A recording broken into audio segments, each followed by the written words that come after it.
On the show, as they say. Starting it?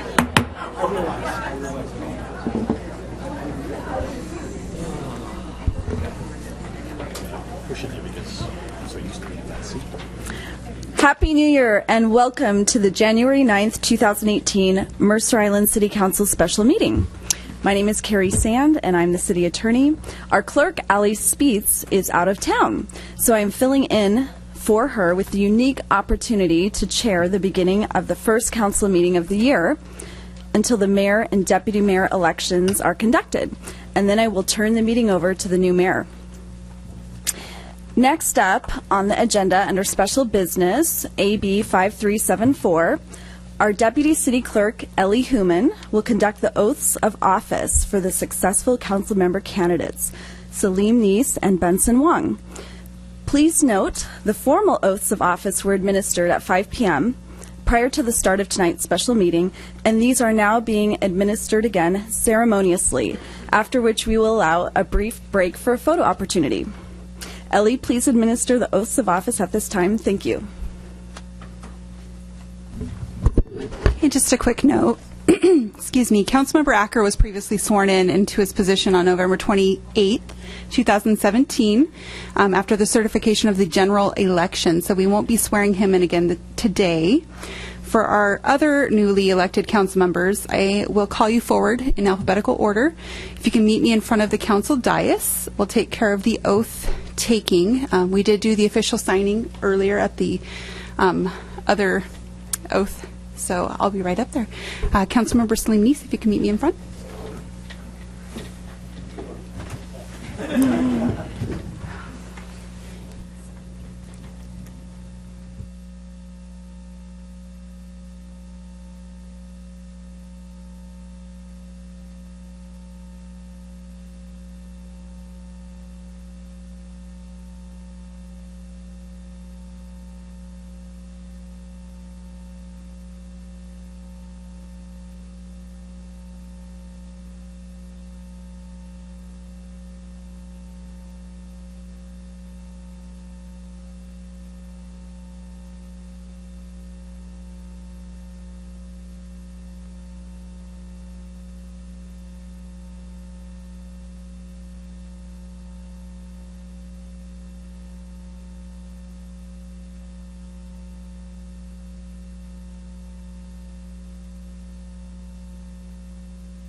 Great. So if you can please repeat after me.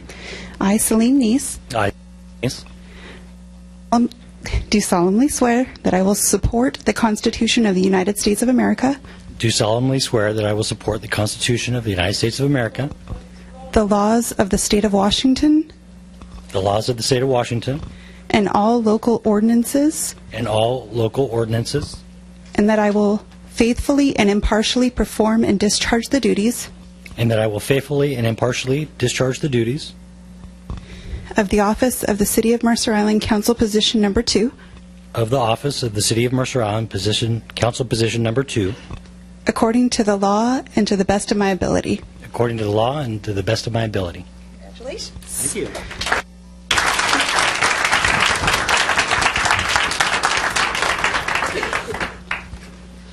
right, one more.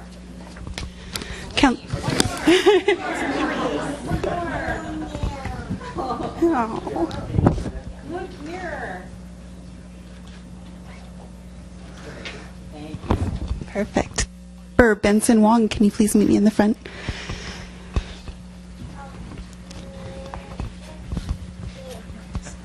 Looks like he didn't make it. What do you want? Either way. We're waiting for his family. Okay.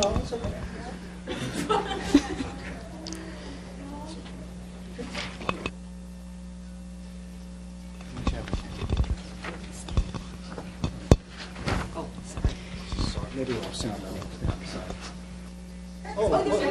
Yay! Perfect timing.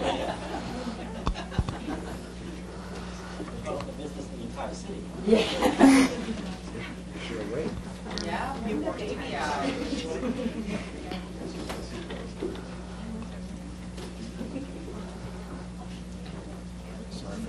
Well, it's okay.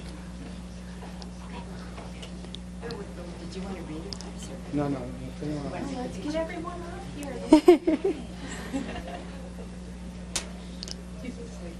Oh, it's perfect now. Yeah. No plastic.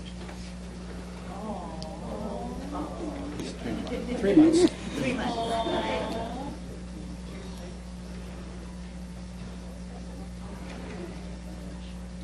Of course, we'll have no memory. But we will have video.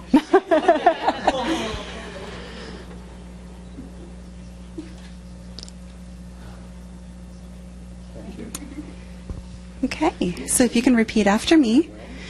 I, Benson Wong, I, Benson Wong, do solemnly swear do solemnly swear that I will support the Constitution of the United States of America, that I will support the Constitution of the United States of America, the laws of the State of Washington, the laws of the State of Washington, and all local ordinances, and all local ordinances, and that I will faithfully and impartially perform and discharge the duties and that I will faithfully and impartially perform and discharge the duties of the office of City of Mercer Island Council Position Number 6, of the office of City of Mercer Island Council Position Number 6, according to the law and to the best of my ability. according to the law and the best of my ability. Congratulations. Thank you, Benson.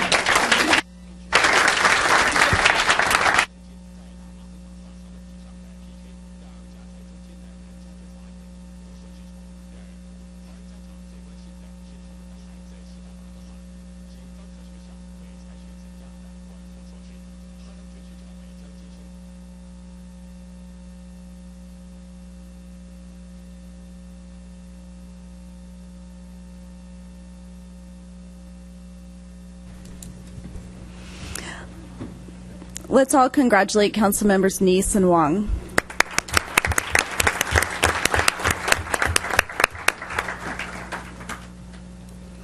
Next up, mayor and deputy mayor elections. Under Washington state law, in the council manager form of city government, council members choose a mayor and deputy mayor from among themselves biennially at the first meeting. The election process is outlined in Section 2 of the Mercer Island City Council Rules of Procedure. First, I will call for nominations for mayor. If there is only one nominee, the election will be conducted by a voice vote. If there is more than one nominee, an open election will be conducted by roll call vote by position number. To be elected, the nominee needs a majority vote of the council, which is 4 votes. Following the election of the mayor, I will conduct the election of the deputy mayor in the same fashion.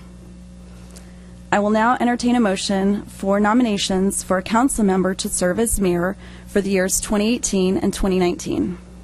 Are there any nominations? I'll move for Councilmember Wiesentiner. Councilmember Wiesentiner, do you accept the nomination? I do. Are there any other nominations? I'll nominate Debbie Bertlin. Councilmember Bertlin, do you accept the nomination? I do. Are there any other nominations? I'll nominate Benson Wong. Councilmember Wong, do you accept the nomination? I appreciate the vote of confidence by Councilmember Acker, but in light of timing issues and work schedule, I'm going to withdraw my nomination. Okay, thank you, Councilmember Wong. Are there any other nominations?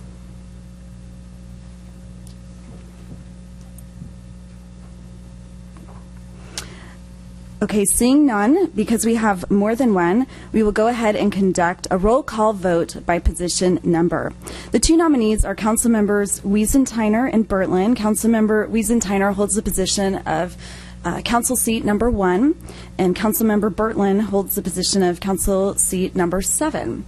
So I will now conduct a roll call vote. Councilmember Acker, what is your vote? Dave Wiesentiner. Councilmember Bassett, what is your vote? Councilmember Bertlin.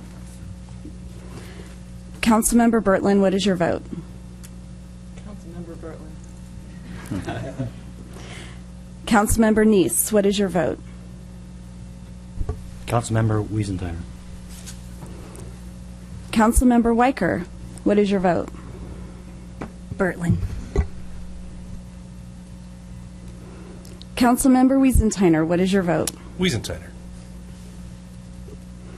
And Councilmember Wong, you are going to be casting the potentially tie-breaking vote. What is your vote? Thank you for that, City Attorney. My vote is for Bertlin. And so with 4 votes, Councilmember Bertlin, congratulations, you are the city's new mayor.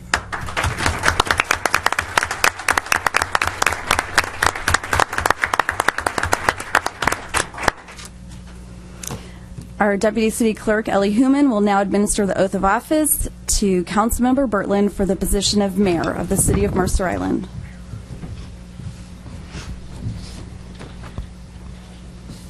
Do you want us out of the way? Everybody's Christmas cards is going to be full of the council. Okay, so if you can repeat after me other than the state your name portion. I state your name. I, Debbie Bertlin, Do solemnly swear do solemnly swear that I will faithfully and impartially perform and discharge the duties that I will faithfully and impartially perform and discharge the duties of the office of mayor of the city of Mercer Island of the office of mayor of the city of Mercer Island to the best of my ability. ability. Congratulations, Debbie.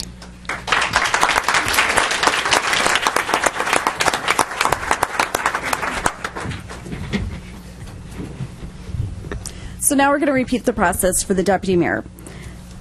I will entertain a motion for nominations for a council member to serve as deputy mayor for the years 2018 and 2019. I nominate Salim Neese.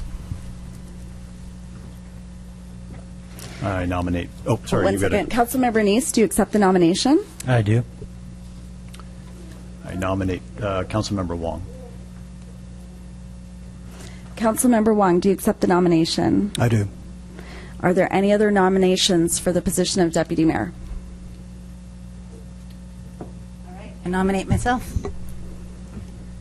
And we assume you accept. Very good. Are there any other nominations? Seeing none, because we have more than one, we will again conduct a roll call vote. Each council member will cast their vote for one of the nominees. Councilmember Acker, what is your vote for deputy mayor? Salim Neese. Councilmember Bassett, what is your vote? Councilmember Wong.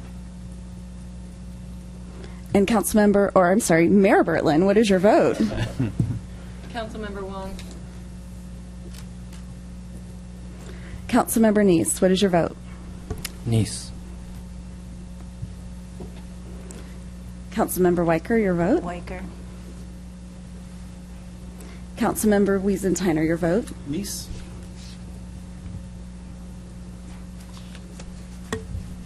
Councilmember Wong, what is your vote? Wong. Okay, we do not have 4 votes for any one nominee. We garnered the least votes for Councilmember Weicker, so we will again conduct a roll call vote. This time, the only nominees we'll be voting on are council members Neese and Wong. Here we go again. Councilmember Acker, what is your vote? Councilmember Neese. Councilmember Bassett, your vote? Councilmember Wong. Mayor Bertlin? Councilmember Wong. Councilmember Neese? Niece. Councilmember Weicker? Councilmember Neese. Councilmember Wiesenthaler? Councilmember Neese. And Councilmember Wong. Wong. And so you have it. Our new deputy mayor for the city of Mercer Island is Councilmember Wong. Nope. Oh, I'm sorry. I'm so sorry. One of my W's looked like an N. I do apologize. So let me start over. Oh, my goodness. So There you have it. The city's new deputy mayor for 2018 and 2019 is Councilmember Neese. Congratulations. Thank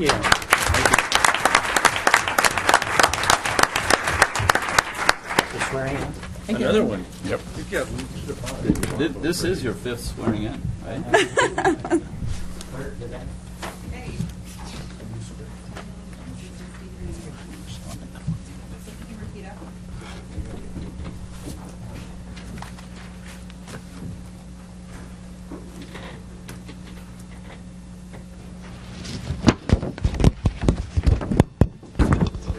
Okay, so if you can repeat after me, I state your name.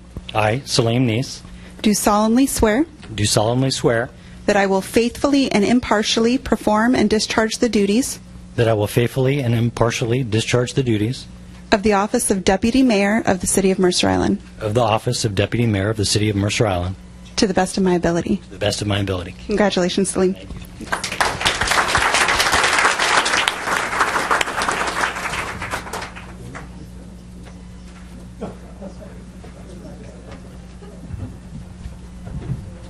I think there's some shuffling that happens at this point. And do we take our seats now? Well, we've got to at least vacate the center here, and I guess maybe that's it. Is that it for right now? So historically, what's happened is at the planning session, seating gets selected for the council for the new year. So maybe it's enough for us to just have Debbie's in the mayor's position. So I'm good. Okay. All right.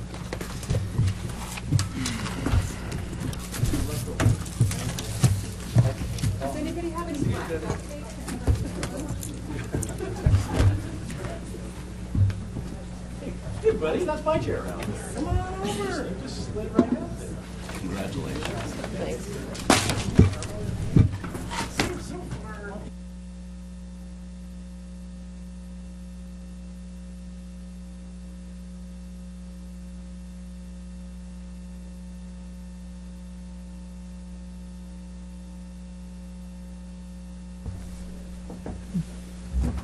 Madam Mayor, if that's the right term. Could you hand that to the deputy mayor, please?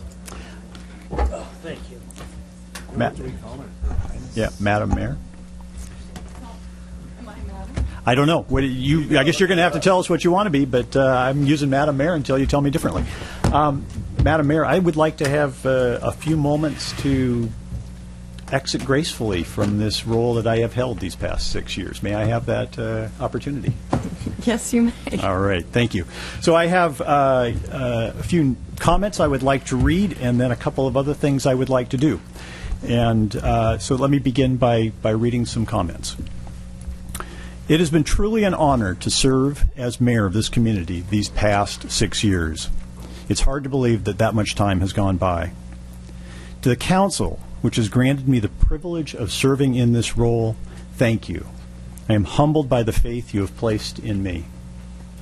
A former mayor offered that these past 6 years were, in that mayor's opinion, the toughest mayoral tenure that any mayor had faced in our community.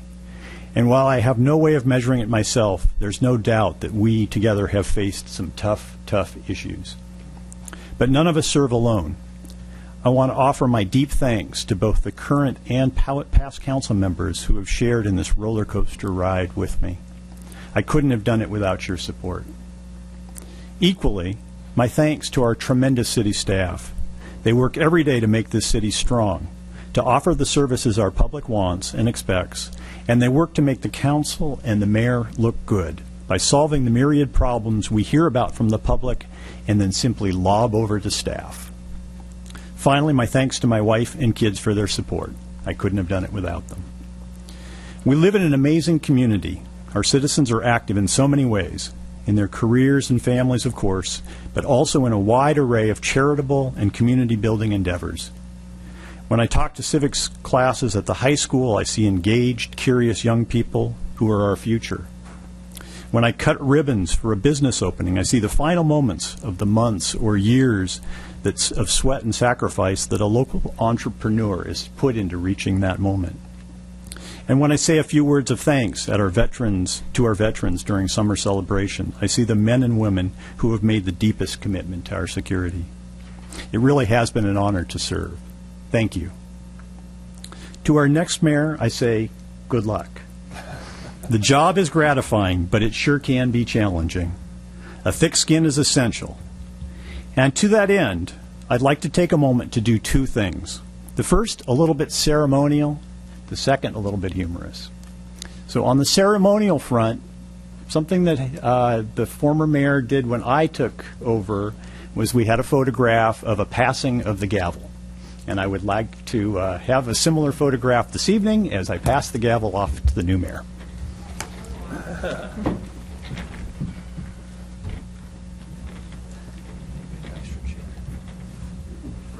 Does it hit the head? Does it?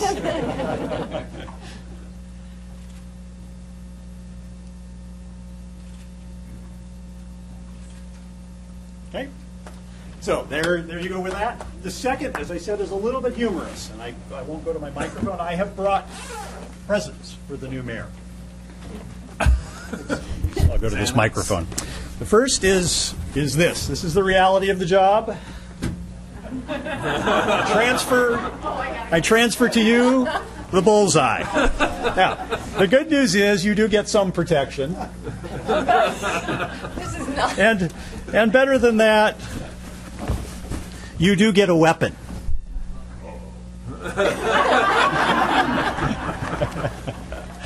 Okay, this is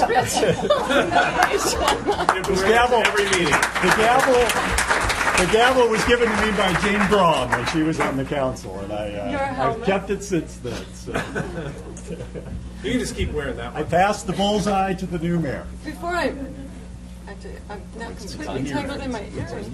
I think that Celine, being now deputy mayor,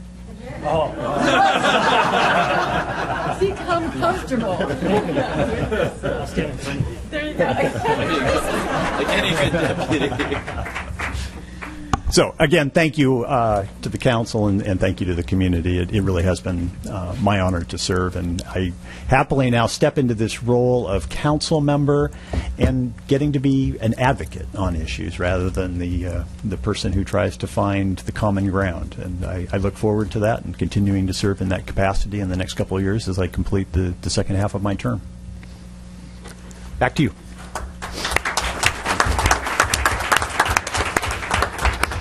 Do any other council members want to address former Mayor Bassett? Okay, because I know I personally would like to say a few things. Dave, you wanted to go ahead? Okay. You're in charge. Yeah, but if you want to go. I can only say that these are tremendous shoes to fill, both in terms of former Mayor Bassett as well as the many other mayors who have so well served the community. It's not a responsibility that I take lightly, nor one that I assume should be gone into lightly. I appreciate very much the support and the partnership of everybody on this council, both now and in the months to come. There's some very big issues that the community is going to be addressing. Equally, I thank the community for their support. I look forward to an open and constructive dialogue on all the issues before us.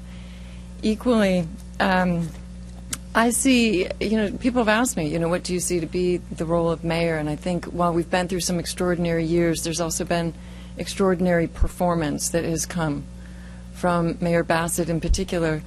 I see the mayor's role as largely the facilitator of the council, the one who leads and hopefully does help find that consensus, and equally the mouthpiece of the council, both within the community but also off the community. That said, there are 6 very capable people who sit on each side of me, and I think they equally have a voice and opinions and thoughts and ideas that I look forward to hearing and encouraging and supporting, because I am but one of 7, and we all know that in diversity comes our strength and hopefully comes the best possible outcomes. So thanks to everybody, and thank you, and I'm going to keep calling you former Mayor Bassett for tonight as a part of the transition, because you have truly served us well. So thank you. Thank you. Thank you.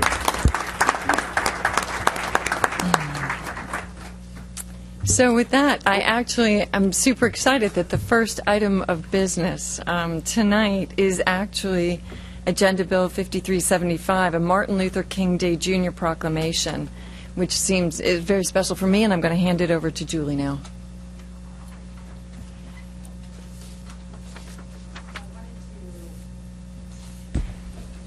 Thank you. I wanted to mix it up a little bit and really modify how we actually present proclamations. So this is really doing that, our first attempt, and it is with a great pleasure that we actually start with Dr. Martin Luther King Day in Mercer Island. So I would like to invite two very amazing leaders of our community.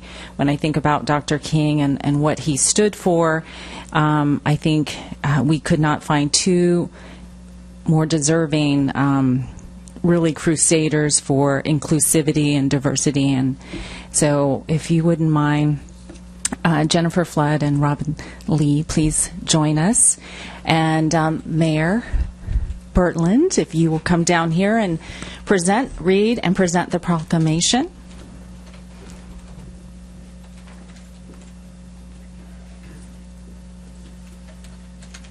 Okay, great. So, welcome, Jennifer and Robin. It's a pleasure to have you here, and I think very suiting that you two be here to accept this for all the great work that you've done. Whereas Dr. Martin Luther King Jr. devoted his life to advancing freedom, equity, social justice, and opportunity for all, and challenged all Americans to participate in the never-ending work of building a more perfect union, and whereas Dr. King believed that a person's worth should not be measured by his or her color, faith, culture, or class, but rather by their commitment to creating a better life for all, and whereas Dr. King's teachings continue to guide and inspire us in addressing challenges and in our communities through the values of truth, justice, humility, compassion, and dignity, and whereas each of us can and must contribute to making our communities better by embracing social justice and increasing opportunity for all our citizens, and whereas the City of Mercer Island shares Dr. King's commitment to creating a better life for all through building understanding among and connections to all people and communities regardless of color, faith, culture, and class. Now, therefore, I, Debbie Bertland, Mayor of the City of Mercer Island, do hereby proclaim January 15th, 2018 as Martin Luther King Jr. Day in the City of Mercer Island, and urge all people to join and pay tribute to the life and works of Dr. Martin Luther King Jr. and apply his life and teachings of service to inspire others to serve and remember his spirit of community. Approved this 9th day of January, 2018.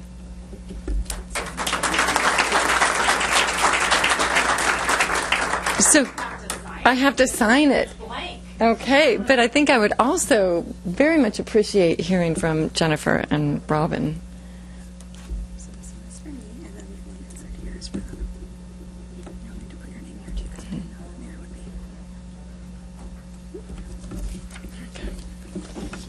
How about I'll go back and sign it, and they can... Okay.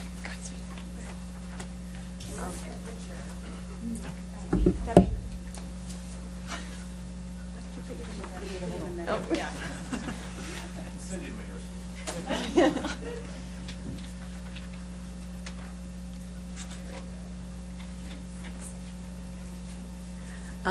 Thank you so much, Mayor Bertland. It is such an honor for Jennifer and I to be a part of this proclamation.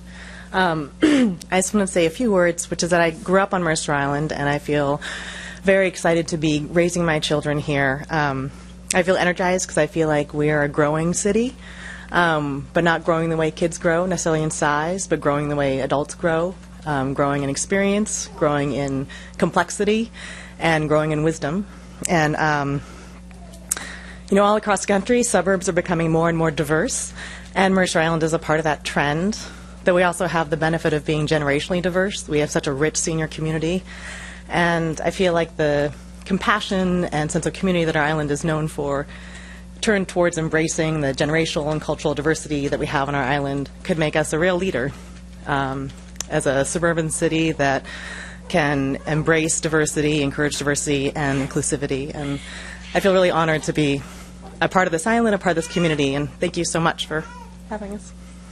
Thank you. And in particular, I think we want to appreciate all of the city council members who advocate for all of these values, not just today, but not just next week, but every single day, as well as you, as our city manager, Julie, for really bringing attention and creating this moment as well. So thanks to all of you who do this work on a daily basis for all of us. Thank you. Do you have any events? Sure. Yes, we have a couple. Yeah, we do. Go for it. Well, so we're part of a group called 1MI, which has been growing. We have now over 100 members, and we are organizing around creating positive experiences for children of color and embracing the increasing diversity of our community. One sort of fact that people may not know is that, like West Mercer, for example, K through 3 is majority not white. Our community is growing in really exciting ways. So we wanted to celebrate those kids and their families with cultural events. So we're going to be doing a family movie night around Chinese New Year. And the JCC is hosting that for us. We're going to be holding a picnic for Juneteenth. In June, and hopefully this is still in the plan, the Dias de los Muertos celebration in the fall. So keep your ears out and your eyes out for those events, and we would love to have everybody there because it's wonderful to make everyone feel like embraced by our island, especially the kids. We're also both members of MIDA. It's Mercer Island Democracy in Action. We are a local organization of about, at this moment, 480 members that also advocates for these same principles and in particular really just ensuring that we are building towards an inclusive community on a variety of different levels.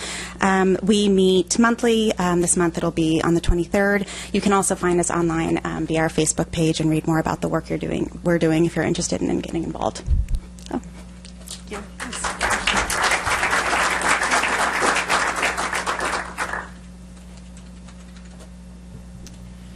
Okay, well now we're actually getting more into the regular agenda. So next we have appearances, having just concluded special business.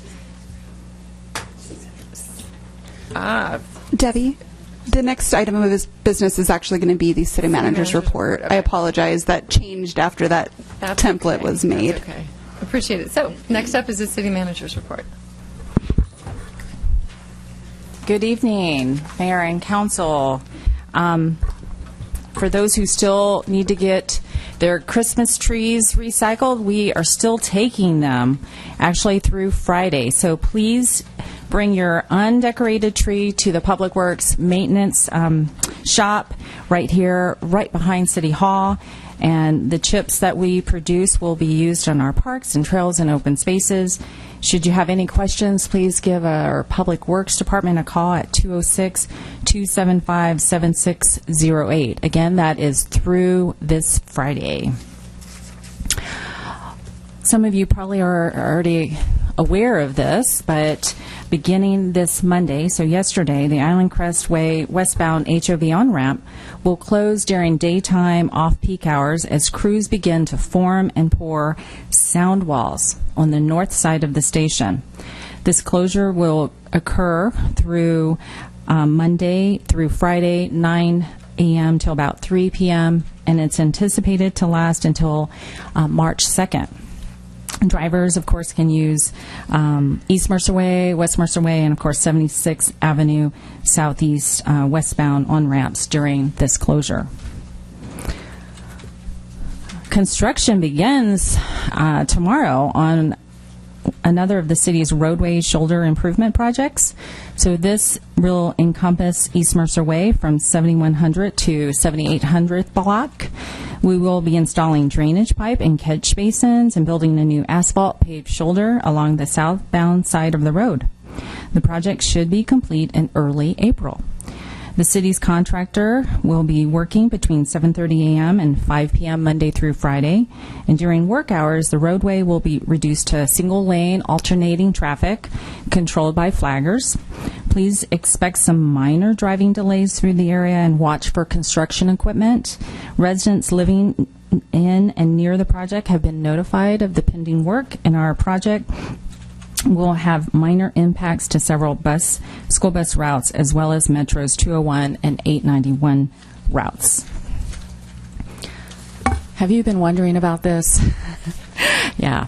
Our pedestrian signal that's located at Island Crest Way and Southeast 32nd Street, I have been told, will be running this Thursday, July 11th. So we've had a number of questions. Why the delays? The fair questions, basically due to delivery of equipment. So the controller cabinet delay, and then one of the things, once you get the equipment, King County actually has to test, and that equipment must pass inspection.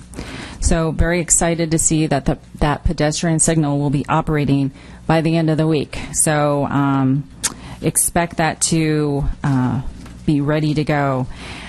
One of the neat things I think about this project is really a lion's share of the funding came from the Washington State Transportation Improvement Board. So proud of our staff for getting that money and returning it back to our community. We've been told by actual island bus riders of 630 route that new buses are here, and there's more seating on those buses, and the ride experience has improved. So I want to thank our King County Metro partners for their responsiveness and reinvestment in those buses. And then many of you attended this Saturday the city's community advisory group meeting, half a day. So I want to again thank those volunteers for meeting with the city and reviewing the city's operating budget, the personnel and staffing costs, as well as our projections for the next 6 years.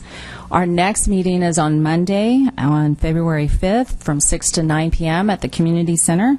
We'll be discussing various scenarios for balancing the budget. So all information is available on the city's website. There is a financial challenges button right on our front page. I have some parks and recreation news. Island Crest Park Ball Field ribbon cutting. Mark your calendar for Wednesday, March 14th. The grand opening of the field is scheduled for the first home game of the season right after school. And, of course, we'll send you more details. But the first rental practice actually occurred yesterday. So people are out there and using these great ball fields. Julie, I was at that practice because my son is one of the benefactors of the team's NPSA, which their club supported the fields along with the baseball clubs and everybody else. Those kids couldn't have been happier, so many thanks to the community for helping fund that and get it going, as well as the council. Great. I'm glad to see it's making a real difference. I'm also excited about this. Tiny Trees Preschool will be coming to our island. The center has entered into an agreement. The city has entered into agreement with Tiny Trees Preschool to run a half-day outdoor preschool at Luther Burbank Park. The preschool will open in September, and the school will make its home base in a patch of woods north of the Swim Beach. They will wander through many areas of the park in search of adventure and learning. And the preschool will pay the city a percentage of revenue for the use of the park. So Islanders will have first chance at enrollment, which will begin this winter. And then finally, a few mark your calendars. We've got the Boys and Girls Club breakfast happening on Thursday, February 1st. Mercer Island Youth and Family Services Foundation breakfast on February 7th. Youth Theater Northwest Gala, Saturday, March 3rd. Leap for Green Sustainability Fair on Saturday, April 14th. And finally, Mercer Island Schools Foundation Breakfast of Champions on Tuesday, April 24th. That's all I have, Madam Mayor. Great, thank you. Any questions? Anybody for Julie? Staff? I had one question. The price for the stoplight on Island Crest Way, is that the new benchmark for lights? Because I had a different number in my head, and we can talk about it later, but it just seemed like it wasn't the statistic that I've heard before. Well, it's a pedestrian signal, but let me find out from Ann. Generally, if you're talking a traffic signal, like where you're having a traffic signal, red, blue lights, not blue lights, yellow, green lights, blue. Oh my God. That's about $500,000. But so I think because there were a number of curb cuts and accessibility improvements, the price tag was pretty high. Okay. So. Great. Okay, well now I think we're on to appearances, having had the city manager report. So this is the opportunity for anyone to speak to the City Council on any item. Please do come forward and give us your name and address for the record, and limit your time to 3 minutes, please. Do note that the expanded rules are on the back door regarding public comment if you need any further explanation. So with that, it'd be great if people could line up, and we'll move right through. So welcome, Meg.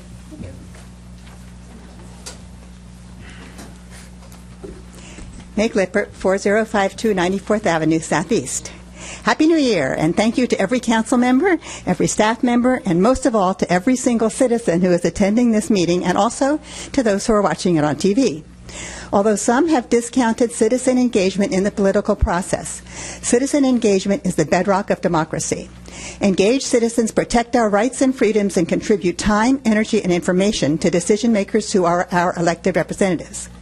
Engaged citizens are the participants who are voluntarily donating their time to improve our community, not because they are elected officials, not because they do this as part of their jobs, but because they are passionate about local government and committed to participating in the democratic process. For those of you who don't know, Concerned Citizens for Mercer Island Parks was extremely proactive, protecting Mercerdale Park throughout this past year, 2017. As a brief and incomplete report, these are a few of CCMIP's 2017 actions. 1. Sponsored a summer celebration booth featuring native garden tours, sing-alongs, and shopping bag giveaway. 2. Staged the Red Zone rally in the park to support saving Mercerdale Park and submitted over 100 postcards signed by citizens to City Council members. 3. Presented numerous statements before City Council to share new research and to advocate for saving Mercerdale Park from private development. 4.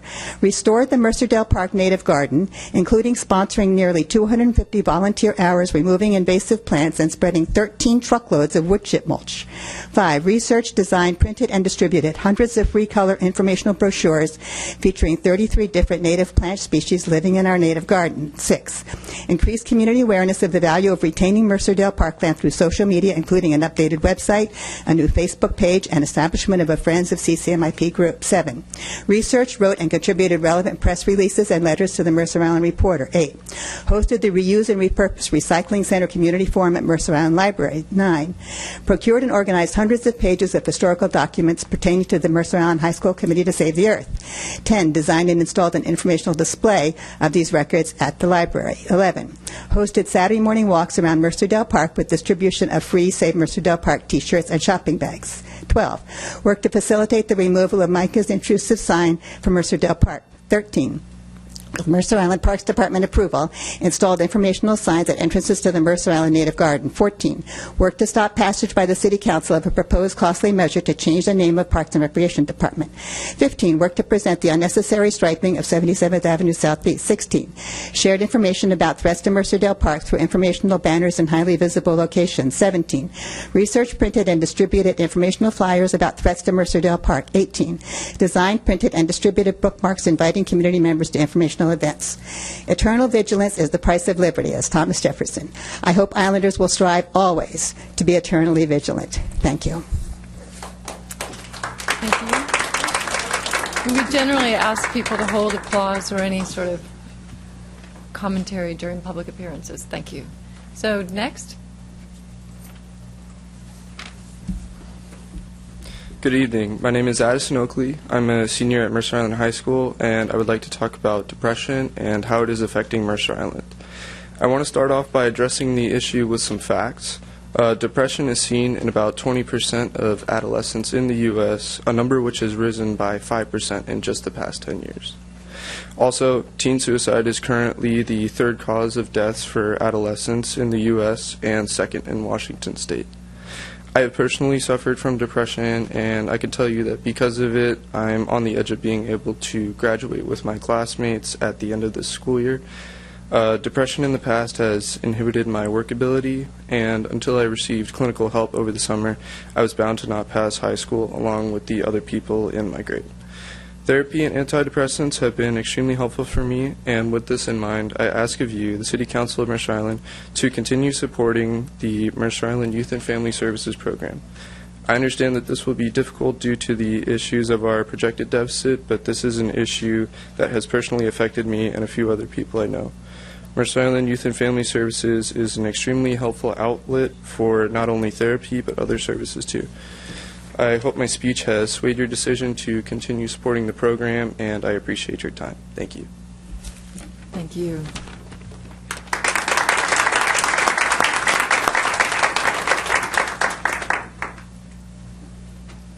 Hello, my name is Kendra Watson. My address is 2428 62nd Avenue Southeast, Mercer Island, Washington.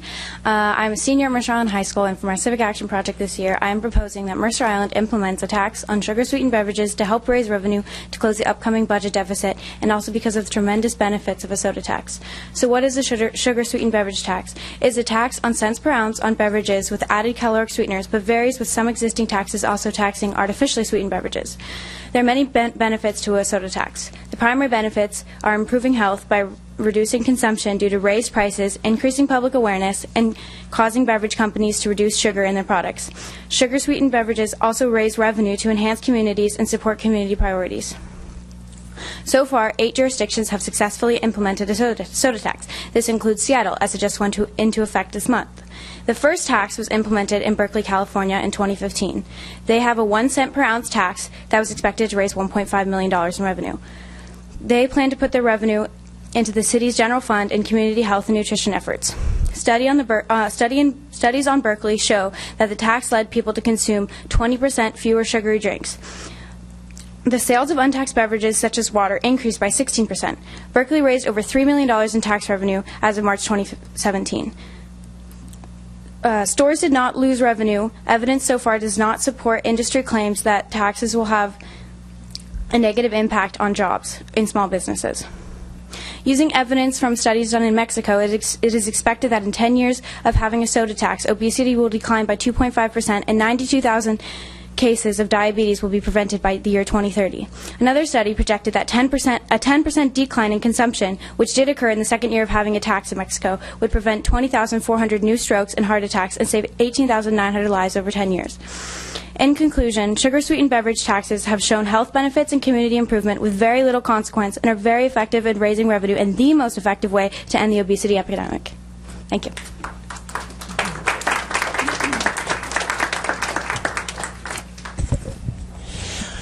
Ira Appleman, 9039 East Sherwood Drive. Last meeting, Councilmember Grouse gave his farewell address to the city, but it happened before the council meeting began, so it wasn't televised. Grouse argued against transparency, that the council should just use its best judgment regardless of the input from Islanders. According to him, the purpose of transparency is that, quote, people need to see what's going on. And if you just let people see what's going on, then they understand and they accept it, unquote. Of course, the Grouse experience was when Islanders saw what he was doing, they opposed it. Grouse then characterized the city council with the hackneyed image as sausage makers. And, quote, to see how the sausage is being made doesn't necessarily make you want to eat the sausage. Grouse then went on to state the usual reasons why the City Council should not be transparent, that is, not let Islanders see how the sausage is being made. First, he describes why issues should not be put to the island vote, and he says, quote, we're elected to spend hours and hours reading material and becoming conversant on the issues and do the best we can to make decisions that we believe are in the best interest of Islanders, unquote. Second, the input of council gets is, quote, 20 people who come up and scream at us, or 30 people who write us nasty emails in a city of 23,000, unquote. So the city council shouldn't base decisions on that. Grouse was the most divisive council member in Mercer Island history. The island's recent history is strewn with issues pushed by him that divided our community. The 2001 tree ordinance that was defeated by referendum, a workforce housing development in Upper Luther Burbank, a restaurant and marina in Luther Burbank Park, a parking garage on Kite Hill, no parking on the Mercers, upzoning the town center, the Hines mega block project, supporting the failed KCL attempt to degrade our residential library, putting a large mica building on Mercerdale Park, tolling on I-90, giving up our I-90 SOV access to the HOV lanes, and many, many more. Without Grouse, you now have an opportunity for a fresh start. Sausage is not good for us. If you believe that Islanders would object to what you are doing if they knew how you were doing it, don't do it. You have a choice now. You can continue to divide our community by making sausage behind closed doors, or you can bring our community together. Stop trying to make us eat sausage.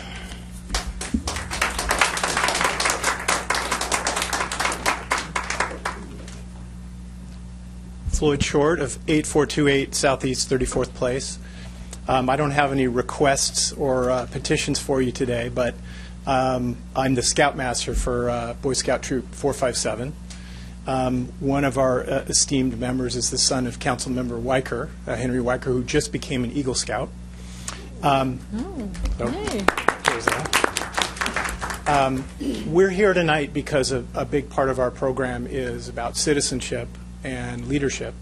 And so we have come to observe the proceedings, and all the scouts who are here with their parents' support are here partly to earn advancement on citizenship and communications in the troop, and to see how our government operates. And so it's been especially nice to be here for the peaceful transfer of power that occurred tonight, as well as to be here for the proclamation for Martin Luther King Jr. Day, and to hear from 1MI. We are an inclusive troop and a diverse troop, and very committed to those values. And I just wanted to introduce our troop, and thank you for having us today.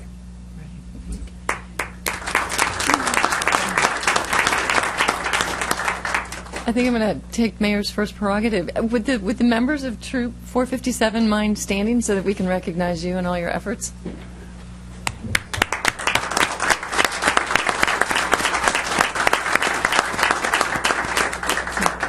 Thanks for being here. Do we have any other public appearances for tonight? Okay. Seeing none, appearances is closed. We now move to the next item of business, which is the consent calendar, which contains payables, payroll reports, and meeting minutes from November 28th, 2017, and December 5th, 2017. Is there a motion to approve the consent calendar? So moved. Second? Great. All in favor, please say aye. Aye. Opposed? Motion passes, and the consent calendar is approved. We will now move to regular business, and the first item is Agenda Bill 5373, the 2018 State Legislative Priorities. Welcome, Assistant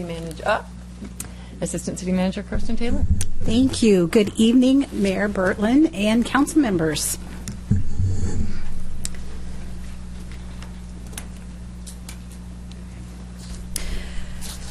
So I wanted to give just a short background on why we have legislative priorities, in case there were new audience members or those watching who have not learned in the past about our legislative priorities. So the legislative priorities before you give the city a guide for working with our area legislators in 2018, both in the legislative session and beyond. It allows the city to respond quickly and efficiently to issues of interest that you have identified in your priorities, and it allows the city to respond to requests for endorsement letters or opportunities to advocate for these priorities.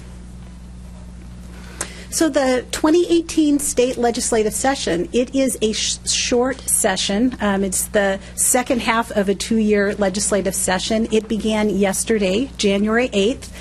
And we have learned from our area legislators that they're expected to focus on cleanup work from the 2017 session, which will include bills that have perhaps already been reviewed or areas where legislators have been briefed.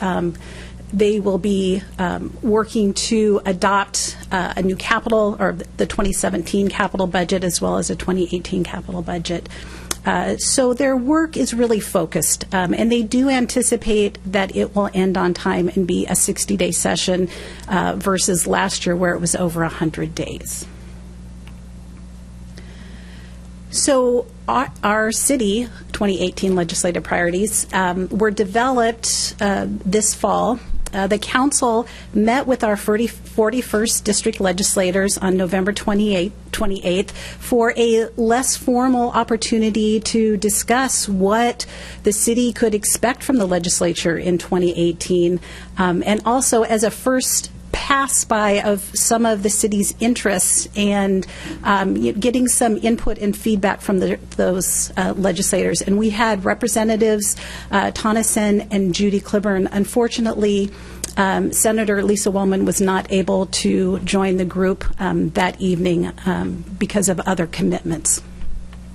So following that meeting, the staff brought the 2018 legislative priorities before the council for review and input on December 5th. We got your input, and we've incorporated that direction into the final 2018 legislative priorities, and they are in front of you for final review and adoption. And I'm not going to review them because we have reviewed them, publicly already at a couple meetings, and there were very few changes from the last meeting.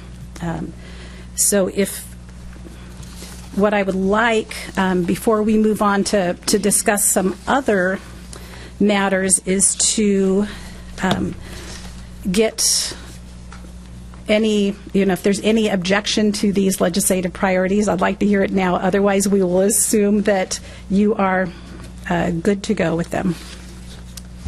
Great. So before us is the adoption of the 2018 legislative priorities. For anybody who did want to follow along, if you've got the packet, the amendments from last year actually do appear in the minutes of the meeting, I think our last December meeting, December 5th, so that the edits, I understand that were outlined there, were then subsequently captured in the version that we've got in front of us tonight. So I think the first question before council is whether or not there are any changes or amendments that would be proposed to the legislative priorities as they stand now. I'm seeing Benson, then Dave, then former Mayor Bassett. Benson. I'm not going to propose any necessary changes, at least right now, but Krista, can you explain how these legislative priorities are, I assume that they're communicated to our state reps, and how else do we push out what our priorities are? And yes. What's the follow-up process? Yes. I'm happy to do that. We will, tomorrow, send these off to our legislators, and we also will forward copies to the Association of Washington Cities, which we're a member of, and the Sound Cities Association. They also post various city legislative priorities on their websites. These will be available, of course, publicly on our city website as well. Yeah. Just as a follow-up, so are we tracking, or will we track how things are going down in Olympia relative to our priorities? Yes. And reporting back to the community and also to the council? Yes, we will. We will return to council. We will definitely return next fall to let you know how we did, the little scorecard that we do. If you would like, if the council would like something sooner than that, we can come back and give you an update. And we will be going, I understand that the city manager and Councilmember Weicker are going down for city action days, so they will be meeting with our legislators, and we will be advocating with our legislators and through other methods as well throughout the legislative session to further our interests, our legislative priorities. Mayor, if I can add to that, so we're certainly looking for other council members who can join us. It's a really informal meeting with our 41st delegation, a good check-in meeting. It's really 2 days where really representatives like yourselves are meeting with their representatives in Olympia and really pushing and advocating for their needs for their communities.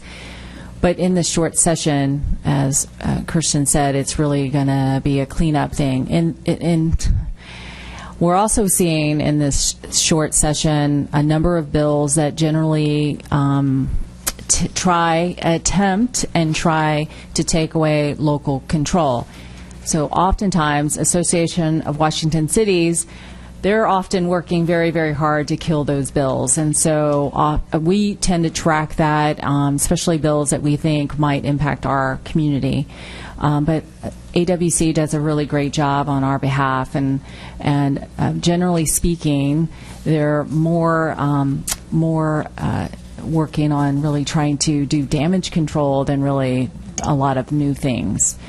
And I think for us tonight, kind of getting a better sense of what you want to see long term, my experience is it takes many years to get a bill passed. It takes many years to get funding. So really understanding what the council would like us to pursue long term is really what I'd like to spend some time talking about. Okay, I think we had Dave. And Well, and before we go there, I'll just add, I am intending to go to Olympia. So Okay. I just haven't signed up. Over to you. Okay, so regarding the current item we're on right now, I would propose making a change to item 4, addressing funding of city services, and would try to make the amendment of removing sub-item number 1 of the issue number 4. And that item number 1 reads, expand upon the different options available to local governments to raise revenue, including but not limited to replacing the annual 1% cap on property tax, revenues with a growth limit whose maximum is inflation plus the rate of population growth. So I would ask to remove that from our legislative priorities. Okay, my first time up, I'm going to look for a little bit of Robert's Rules assistant. My guess is that because we need a motion to pass the legislative priorities, we would need that motion on the table before the suggested amendment goes through, or should we just catalog? It would be helpful to always have a motion on the table that's followed by a second before launching into discussion. I second. Well, you need a motion first. Okay. Oh, right. So, because I think right now we're still in the question phase. So, if anybody's got any more questions, or if the council chooses to go straight into a motion activity, then we can do that. So, are there any more questions What Dave's talking about, or the whole thing? on the whole thing that we would like to have us help from Kirsten and/or Julie on? Clarifying questions at this point. So we will be continuing the conversation with the second part of the agenda bill, talking about lobbying efforts and the discussion on how you'd like us to further these interests after you've discussed the legislative priorities. Okay, so you'd like us to close out the legislative priorities and then move on to the Yes. lobbying element? Mm-hmm. Okay, great. So any questions for clarification on this portion? Yeah. When Tana and Judy came here, and I was poking at the impact of property taxes on people with fixed incomes or people just trying to keep their heads afloat, we went into a discussion that I think somehow got merged in between item number 2 and item number 4. And my question at the time was, when Judy said voters are going to issue a primal scream when they see their tax bill in February, I said, are we going to look at alternative methods of taxation rather than just going after property taxes? And we had a long discussion about it, and then we talked about it again in another meeting. And when Dave brought up the expand upon the different options available to local governments to raise revenue, I thought our message was different than that, and it was around look for other opportunities rather than relying on property tax. So I'm just wondering, and I looked at Benson because you and I were in that discussion, and did something get merged in those two, or am I forgetting it? So I think I would look to Kirsten for clarification then in terms of how she took the feedback that was represented in the minutes Yes. versus what now sits in front of us, so that maybe we can get some understanding from her. Yes, thank you, Councilmember Acker. What I believe, the discussion did happen, and I don't believe that there were 4 votes to change that item. But there was a discussion. I also want to point out, as far as item number 4, and Clause 1, I mean, it does talk in terms of including but not limited to. So I think the point that that was raised during the meeting with Representatives Sen and Cliburn was encouraging the state legislature to look at as many different options as possible, including but not limited to the possible lifting of the 1% cap on property tax. And that's the way it's read, or that's the way it's drafted. So. So I wanted to make sure, former Mayor Bassett, did you have a clarifying question? Or? No, I have a motion that will come later. Okay, so question to council, are we ready to move to motion? I need a motion.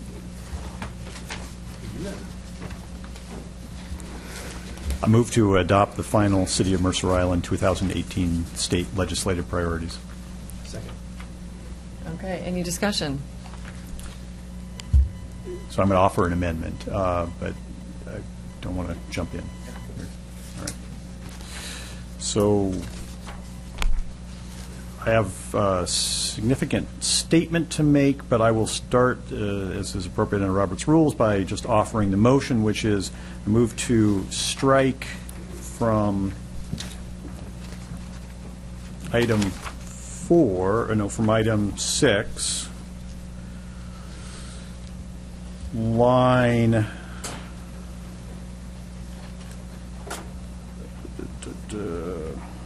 2, and direct those funds to climate change mitigation.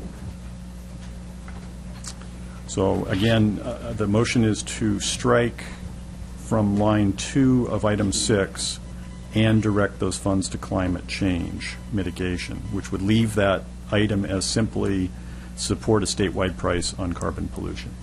If there's a second, I'll speak to the intent.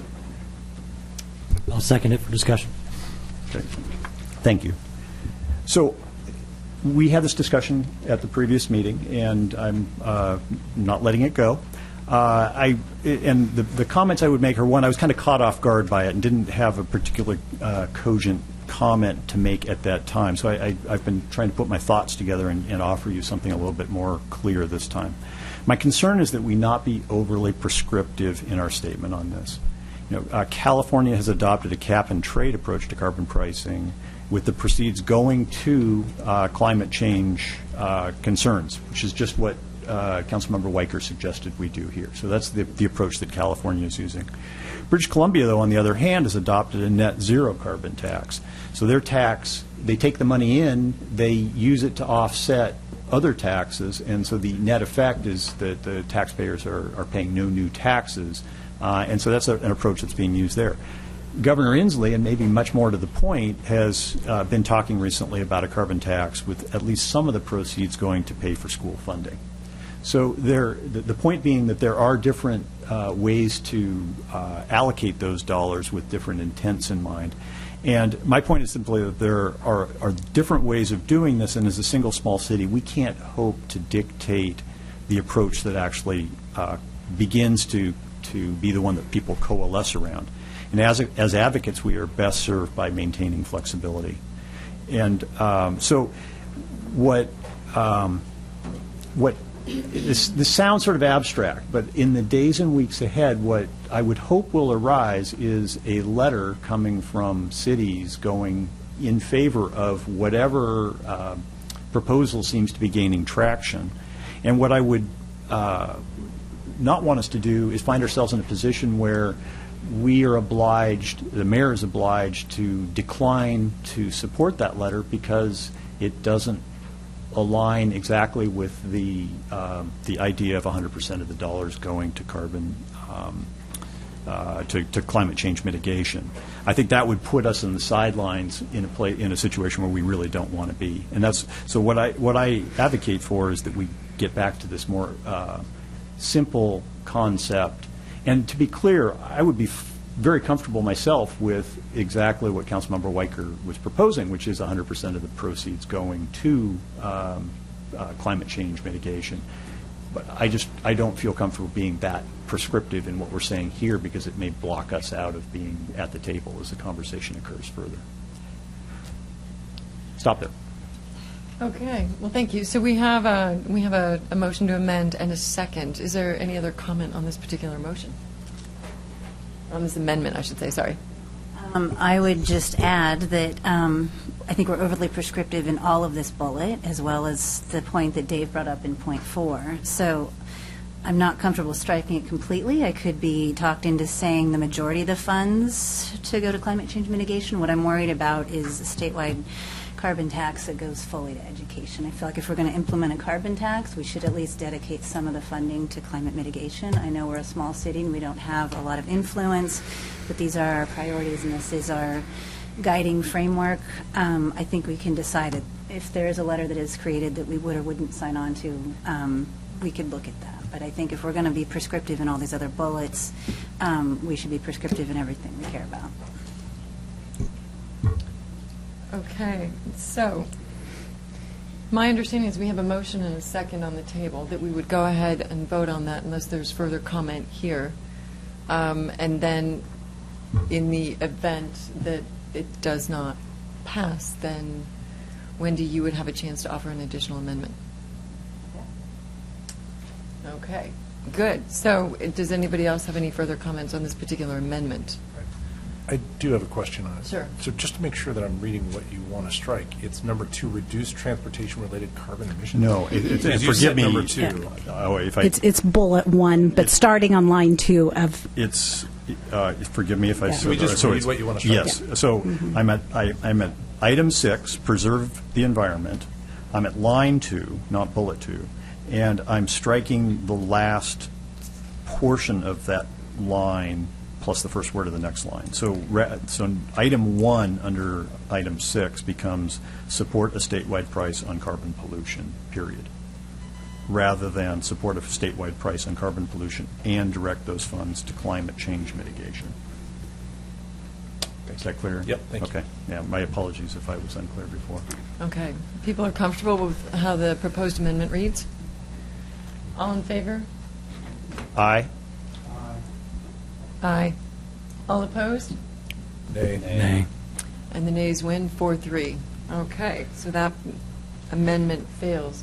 Dave, did you want to put forward?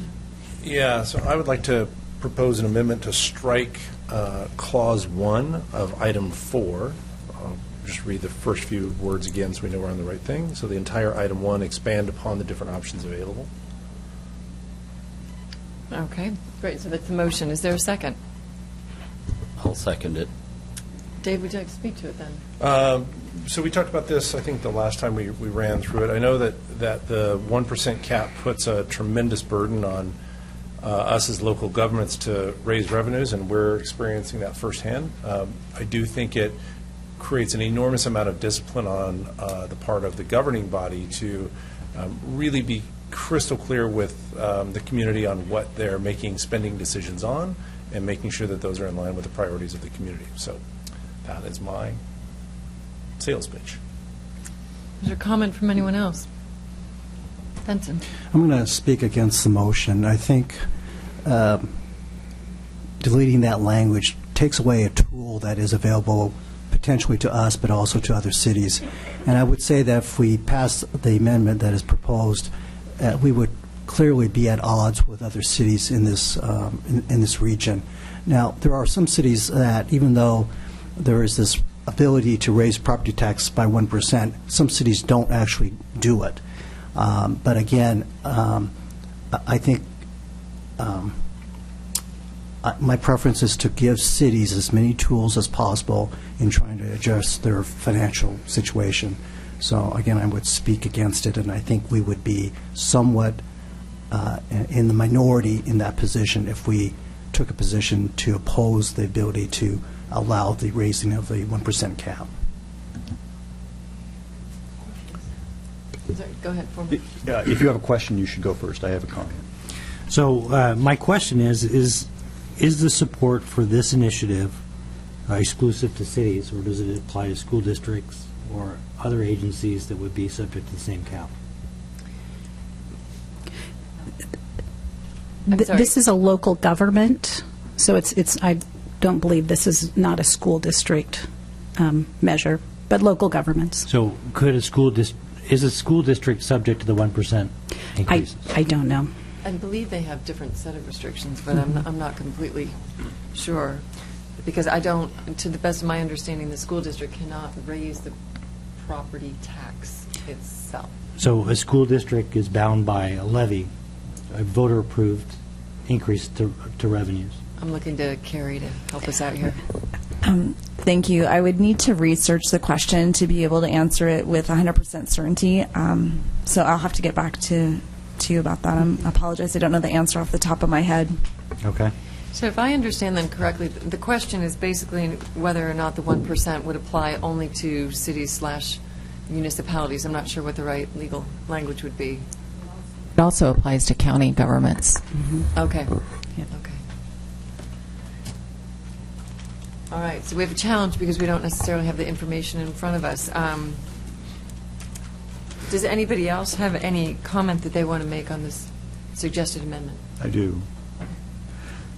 So we find ourselves in a situation we're all very familiar with at this point, where we've enlisted citizens in this CAG for specifically the reason that we don't have sufficient tools in our toolkit to easily go forward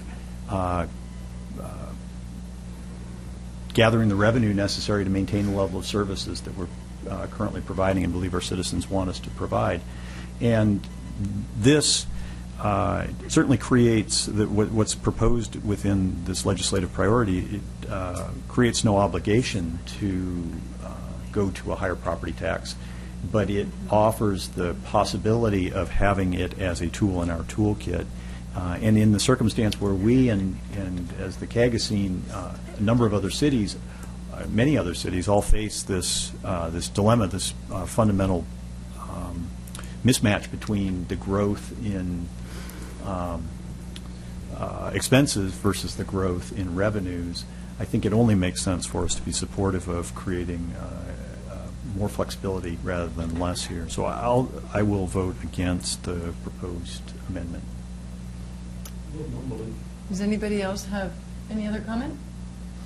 Okay, then I'm going to go ahead and weigh in as well. I'm going to vote against this, I think, for the reasons that were just well articulated, in that this does not create the obligation for a local community to raise those taxes or a local council to raise those taxes.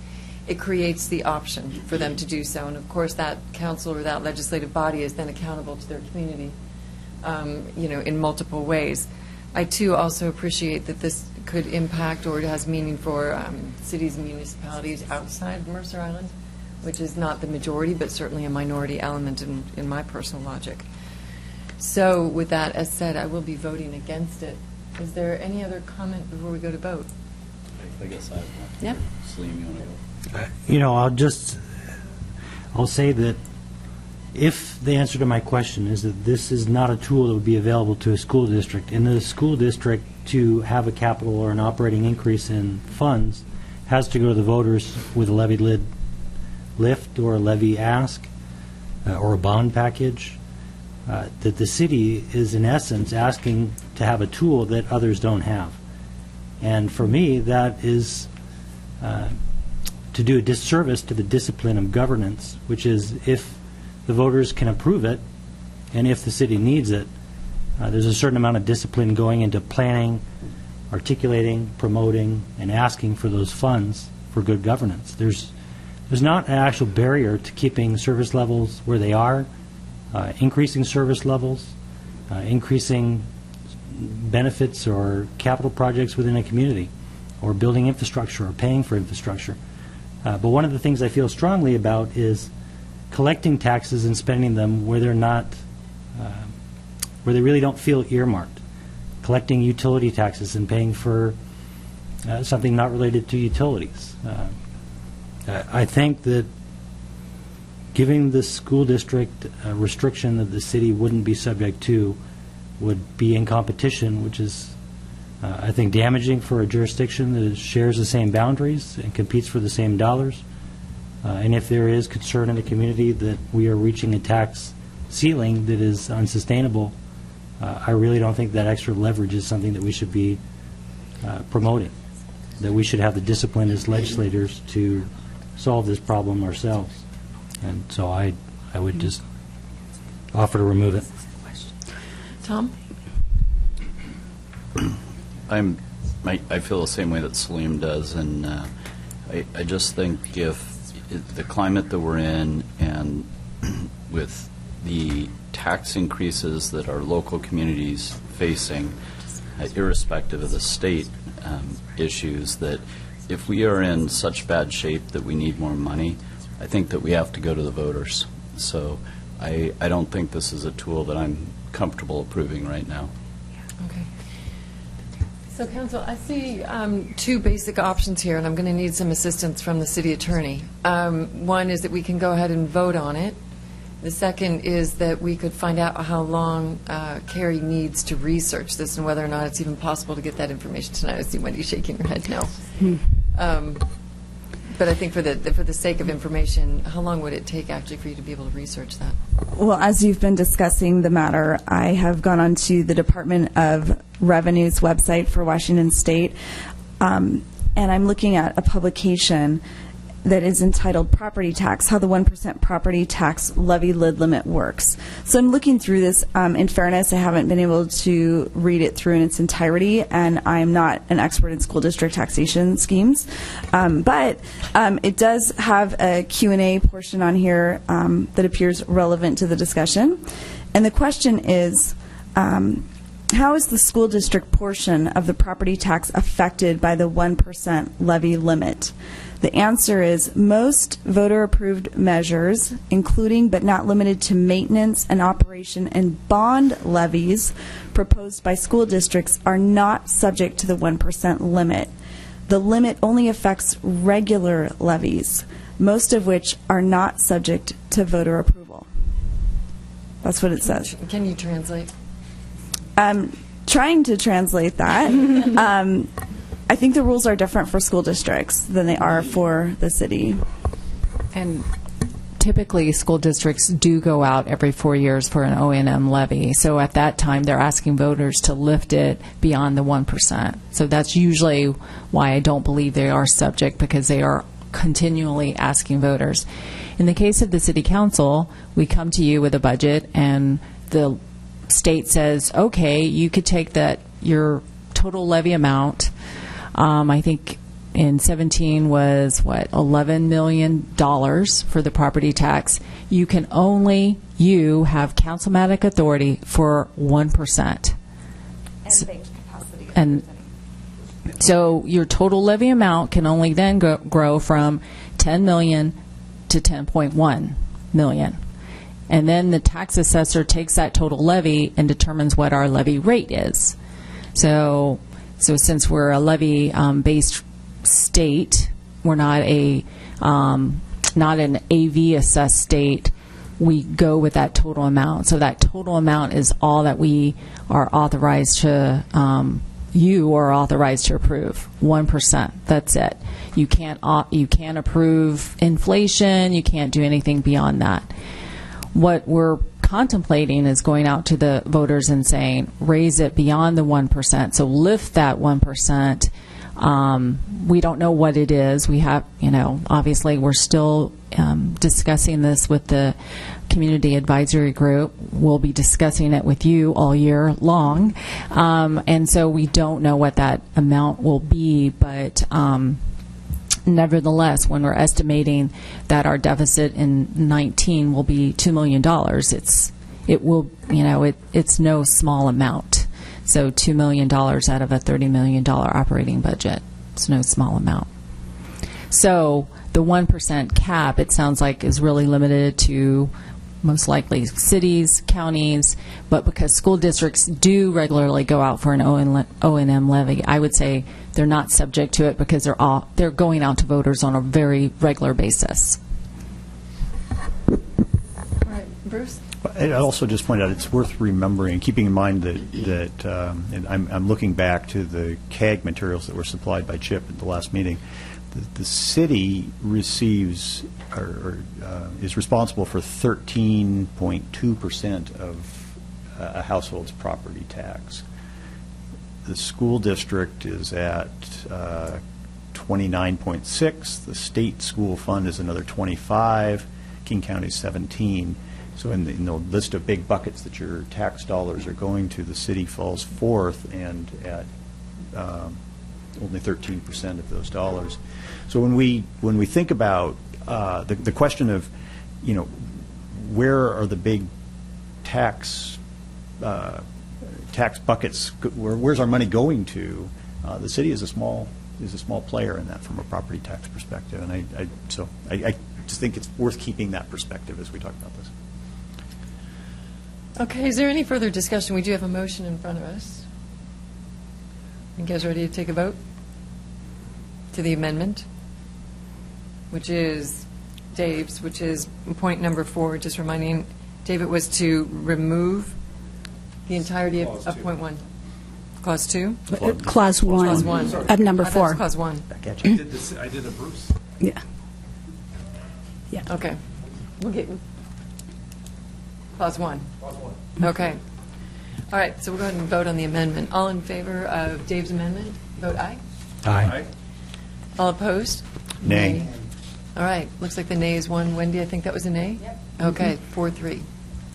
All right, so we're back to So I'd like to offer another amendment. All right, we're off to the next amendment. So this is a compromising minds think alike. Assuming that I might not get my original amendment to item, whatever it was, item 6, I then had written a second one, which is after the word direct, insert at least half of, which I think coincidentally Councilmember Weicker proposed in her comments. So I wrote it down, but you thought it. So I offer that as a motion. I'm sure we're inspiring the scouts to want to be in public. Yeah. Missed your chance. Okay, so we So I move to move to insert after the word direct the words at least half of. Okay. Is there a second? Second. All right. Is there any discussion? Seeing none. All in favor of the amendment, please say aye. Aye. Opposed?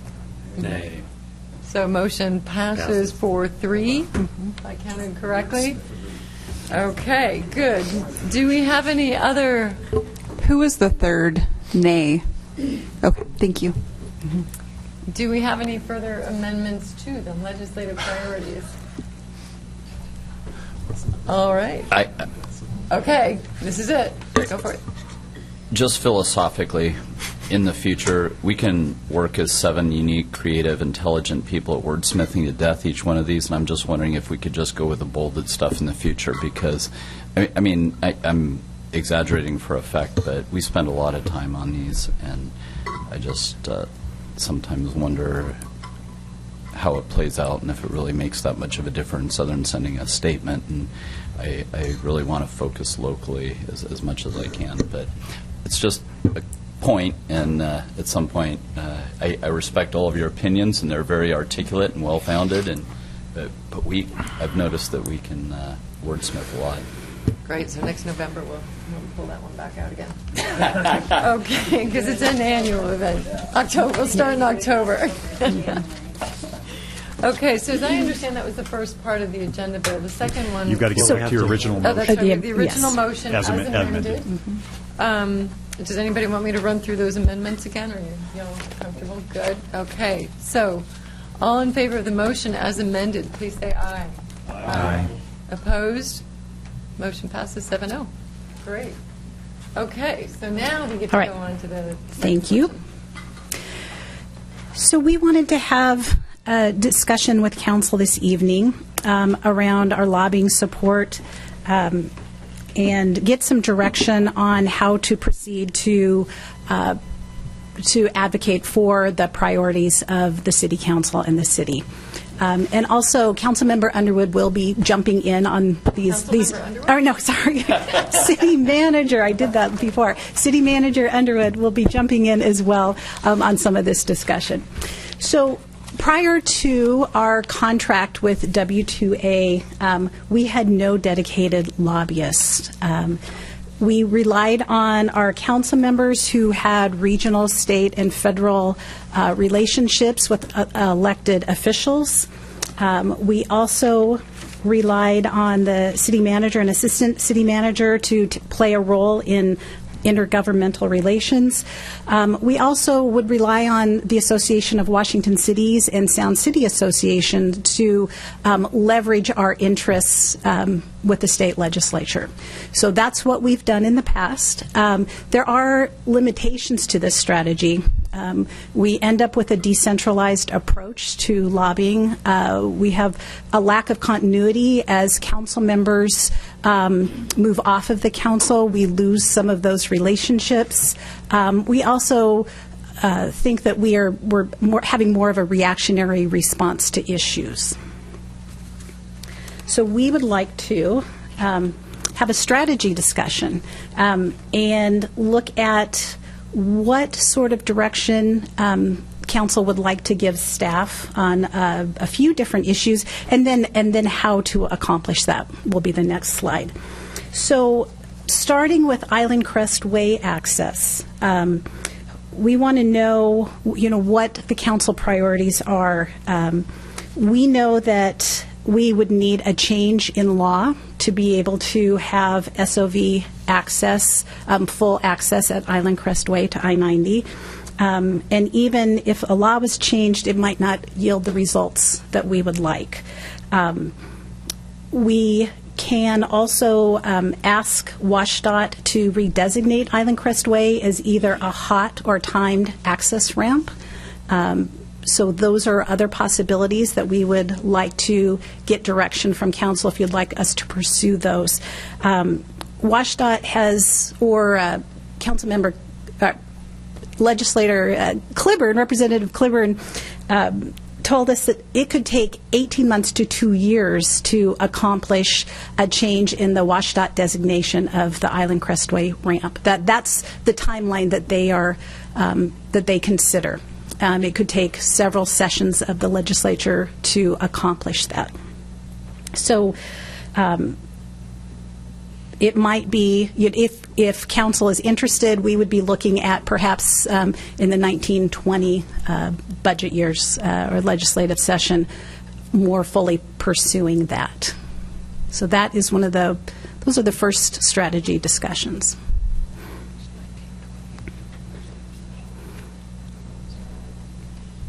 So is the request for council now to go through each of these items and try to assess what our position is, or what it is that we want to do via lobbying?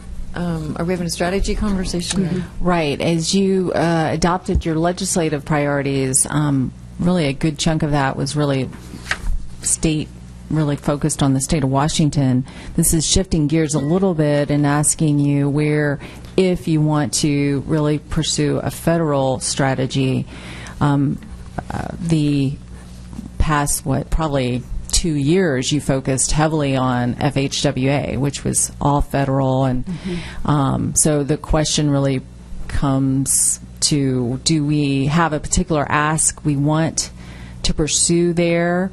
Do we think right now, given that we heard Representative Claiborne say, well, 90 still needs to normalize. It's changed. I think she said WashDOT would even look at something like 18 months to see how the patterns have changed before they'd even do a study. So it really comes down to looking to you to see if you have strong feelings or another. I would suggest that we, in fact, pause on that and just let 90 normalize for the moment and continue to outreach to our community about what they would want. I think on the one hand, HOV beyond normal commuting hours doesn't really get us a whole lot. So I'm struggling with what would really be something that would be a win for our community, something that you'd want to spend energy on. if you're continuing to want to pursue Island Crestway or not. So it's really trying to get a conversation around where do we go next with this. Do we take time to see how it really pans out for 9D and return, say, next year to talk about it, and obviously not spend money on a federal lobbyist and just suspend that. Okay. So, yes. Yeah, well, if I could. So I took a phone call from Nina Collier a couple days ago. She's our representative with our lobbyist, W2A. And she was calling to just check in with me because she and I had communicated in the past. Julie, I know you've spoken with her recently as well. The conversation we had was around her saying, you know, what are your thoughts and how, you know, essentially it boiled down to her saying, we're very flexible. We can do whatever you would like. We can go on hold. We can continue working. But the sense, I guess, the place we arrived after some conversation was that I think they're happy to continue to work with us or not, but I think we don't have a very clear ask of them right now, and they sense that. They're you know, you guys, you City of Mercer Island, need to figure out exactly what it is you are asking for. We'll go try and get it for you, but at the moment you're really not asking it for anything specific. And Julie's alluding to that in saying that what we're hearing from Representative Clibbard, but even more pointedly from WashDOT's engineers, is the process of getting to hot or timed access is not something that's going to happen over the course of months, and it's not an immediate kind of process. It's more of one they're going to say let the whole thing settle down first, and then we will go back and look at it. So our money spent with W2A is not particularly well spent at the moment if we're asking them to do something there. And then your other comment was, and if you still want to try and get the access, yeah, we can continue to push that, but realistically right now we don't see an avenue for getting that to happen. So we're not helping you very much in that regard. The one thing that she did raise that I found a little bit intriguing was she said, you know, they are consultants or lobbyists for Bellevue and Auburn as well. And one of the things that they negotiated, were involved in negotiating Bellevue's contract with Sound Transit. And in the time since that negotiation, the shift they've made is towards trying to be the identifier and assistant in grabbing dollars out of D.C. that can then be spent as part of a transit contract. And in fact, there's a TIFIA contract, I understand, that Bellevue got to the tune of $100 million, that W2A, that Nina said they were involved in identifying and lining that up. So that kind of thing could be something that we're asking them to do going forward. But the place I landed with her was the sense that it might be time to put them on hold until we have a clearer idea of where we're going with our first and last mile solutions, because we haven't worked that out yet. We really don't have a very clear message around the ramp access. And so what I would suggest to the council is that the time would be right for us to terminate the contract with them, at least temporarily, and work through our planning session and our process for the coming year to figure out where it is we want to go and what our priorities are, and then revisit this question with them after that. So forgive me for sort of wading in and for having a sidebar conversation with them, but I wanted to share that all with you. That's great. Any other comments from other people? Yeah, Tom? W2A or whatever they are, that's that Tony gentleman. Yes. Tony Williams. Okay, Tony Williams. I just want to make sure I'm thinking about the right thing. Yeah. And I thought Bruce used the term terminate the contract. I thought it ended at the end of 2017, so it's already terminated by expiration, correct? Yeah, yes, it has. So. Okay. Then I would agree with you 100%. Get through the planning session. We've got to figure out what our priorities are and what we're asking for before we even engage in a contract. So I guess I'm in agreement with Bruce, former mayor. Bassett. Dave, you're reaching for the... Yeah, so just given that, do we need to take an action? We're looking for direction, just general direction. It can be a thumbs up. We're not asking for budget appropriations, but general direction from council so that we know going into your planning session a little more about priorities of council. So it feels like there's two issues. There's the priorities of what our lobbying priorities are and whether we continue to engage or further engage W2A. Yeah, and how we get there. Correct? Yes. Can we take those apart just for a second? Yeah. I think at this point we're just having a sort of a dialogue and getting feedback from different council members on ideas. Would there be consensus in not continuing to fund W2A, which is the condition we're in today? So if there's consensus around that, then we can work on the other issues. Well, let me ask you a question. Are there any other council members who want to just provide any general feedback or comments? Wendy? I'll just say it looks like the contract expired and we're in a transition time and we have a planning session coming up. I think the sound transit mitigation money is a huge work item for us in the years ahead, and I'd like to focus on not just the Island Crest Way access, but that whole package and what we're going to do and what kind of timeline we're going to be on for all of those deliverables. So I think taking a pause is appropriate. Okay. Anybody else? Yeah. Benson? I agree, but I guess I'm a little, I'm not bothered, but I want to make sure that the issue about SOV access to Island Crest Way is not lost, because that was clearly a top priority of the community, that's what they wanted. And granted, we weren't able to deliver, but I guess if we're going to have a pause and we're going to rethink this whole process and whether or not that's even viable, I certainly want to have a thorough discussion with the community, because I think that's the expectation. And how you get there, that's the question mark that you're asking as far as guidance. So unless people have decided to have decided that that's no longer a top priority, but the last I look, publicly, that was identified as a top priority. So I just want to make that point. Excuse me. If we allow the 18 to 24 months that WashDOT, that the state anticipates that they need for traffic to settle down on I-90, the timing would be that we could re-examine this next year when we're looking at 2019 priorities, because that would be kind of a natural timing to address this again, and we would see where the traffic has settled and be able to move forward with a little more information and understanding of what the traffic conditions are, and have the state legislature be perhaps willing to look at this, because what we heard from our legislators was that 2018 is too soon for them to be for us to find any interested legislators to look at this. Yeah. Okay, Celine?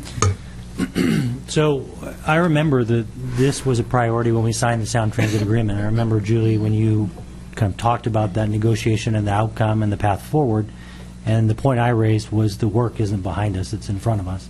How do we take that settlement and execute on it? I know that this is about legislative priorities and lobbying efforts, but I think what we've seen through the fall and the beginning of the winter is that we have comprehensive transportation and mobility issues. We don't have a transportation engineer or a consultant that is full-time working for the city to give us guidance and give us professional guidance on where we might go. But we know that we have a concurrency ordinance that needs to be written. We're talking about exempting intersections in our town center. We know that that's going to, depending how that ordinance gets flushed out, impact growth in town center. Maybe opportunities for development that cannot move forward. We know that there is a lot of traffic flowing through our town center, avoiding Island Crest Way because it is SOV to get onto the highways. And I agree, that needs to be studied. We need to understand that. I think taking a pause completely on the issue is it's going to put us behind the curve in terms of understanding over time what that's done to our community and what that does to our mobility. I've often thought that we have boards and commissions for arts, we have boards and commissions for libraries and utility boards, why we don't have a mobility board or commission of citizens from this community that are transportation engineers and lobbyists and such a wealth of resources in our community, why we don't form that board and that commission and start looking for guidance within on these important comprehensive issues, and start to look at it in a way that is, I think, meaningful to the community, instead of whack-a-mole and just thinking and focusing on one entrance to I-90, thinking about, as Bruce said, last-mile solutions, self-driving cars, technologies that are going to change in the next 24 months, things that will not necessarily be here but have more clarity. I think we turn a blind eye to if we don't leverage those types of assets in our community. So I'd say, yeah, it's legislative priorities, and maybe we're at an impasse on what to do and who to pay to tell us what to do or to try and do it, but it doesn't mean we stop here. So, just a second, I want to make sure anybody who hasn't spoken yet. Okay, go ahead.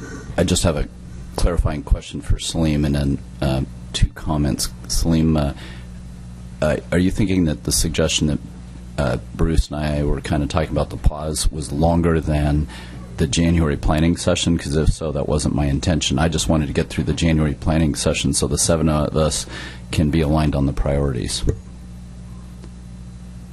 Yeah, I probably interpreted the pause as longer than 2 okay. weeks. No, I just did not want us to immediately engage in another lobbyist contract until we as a council can decide what the highest priorities are. You probably haven't all seen it, but I put a list of 43 priorities together. 47, thank you, Wendy. All of these issues are on there, including putting together a transportation board. I know we're not going to get to them all, but I think we as a council need to be aligned on what the priorities are. And my only intimation in my comment was, let's wait on the contract to get through the planning session so we're all aligned. But transportation, whether you look at the survey data from the community, the 1,000 plus, I don't even remember how many thousands people ended up signing the I-90 petition, transportation has consistently been, and mobility and parking have consistently been our priorities, so we have to address it. So thank you. Mayor Bertland, if I could offer a clarification. Wendy.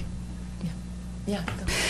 I apologize, I did not clearly illustrated in this slide. There are actually 2 questions. One is the federal strategy, and the second that I've not addressed yet is regional advocacy, where we are looking at how we are implementing the Sound Transit Agreement, our work with King County Metro, the bus intercept and roundabout, our Metro operations, first last mile solutions, just to name a few of the issues that we will be needing to address this year. And we are not we're not suggesting that we have a pause on our regional advocacy. And we'll talk about potential solutions for that. But I was hoping we could address the federal. And my follow-up to that is that perhaps we look at lobbyists that might help us at the state level or the regional level. If we're going to do federal, let's get federal lobbyists. If we're going to do state level, let's do state lobbyists. Those lobbyists have long-term relationships. They know how to get things done. They can advocate on our behalf where we can't be in Olympia. We don't have the staff capacity for that. I don't want to hire another position to focus on lobbying. I'd rather contract with the experts who know the people who can get us the results we want. So let's be clear about what level of government we want results from and get the right lobbyists to do that for us.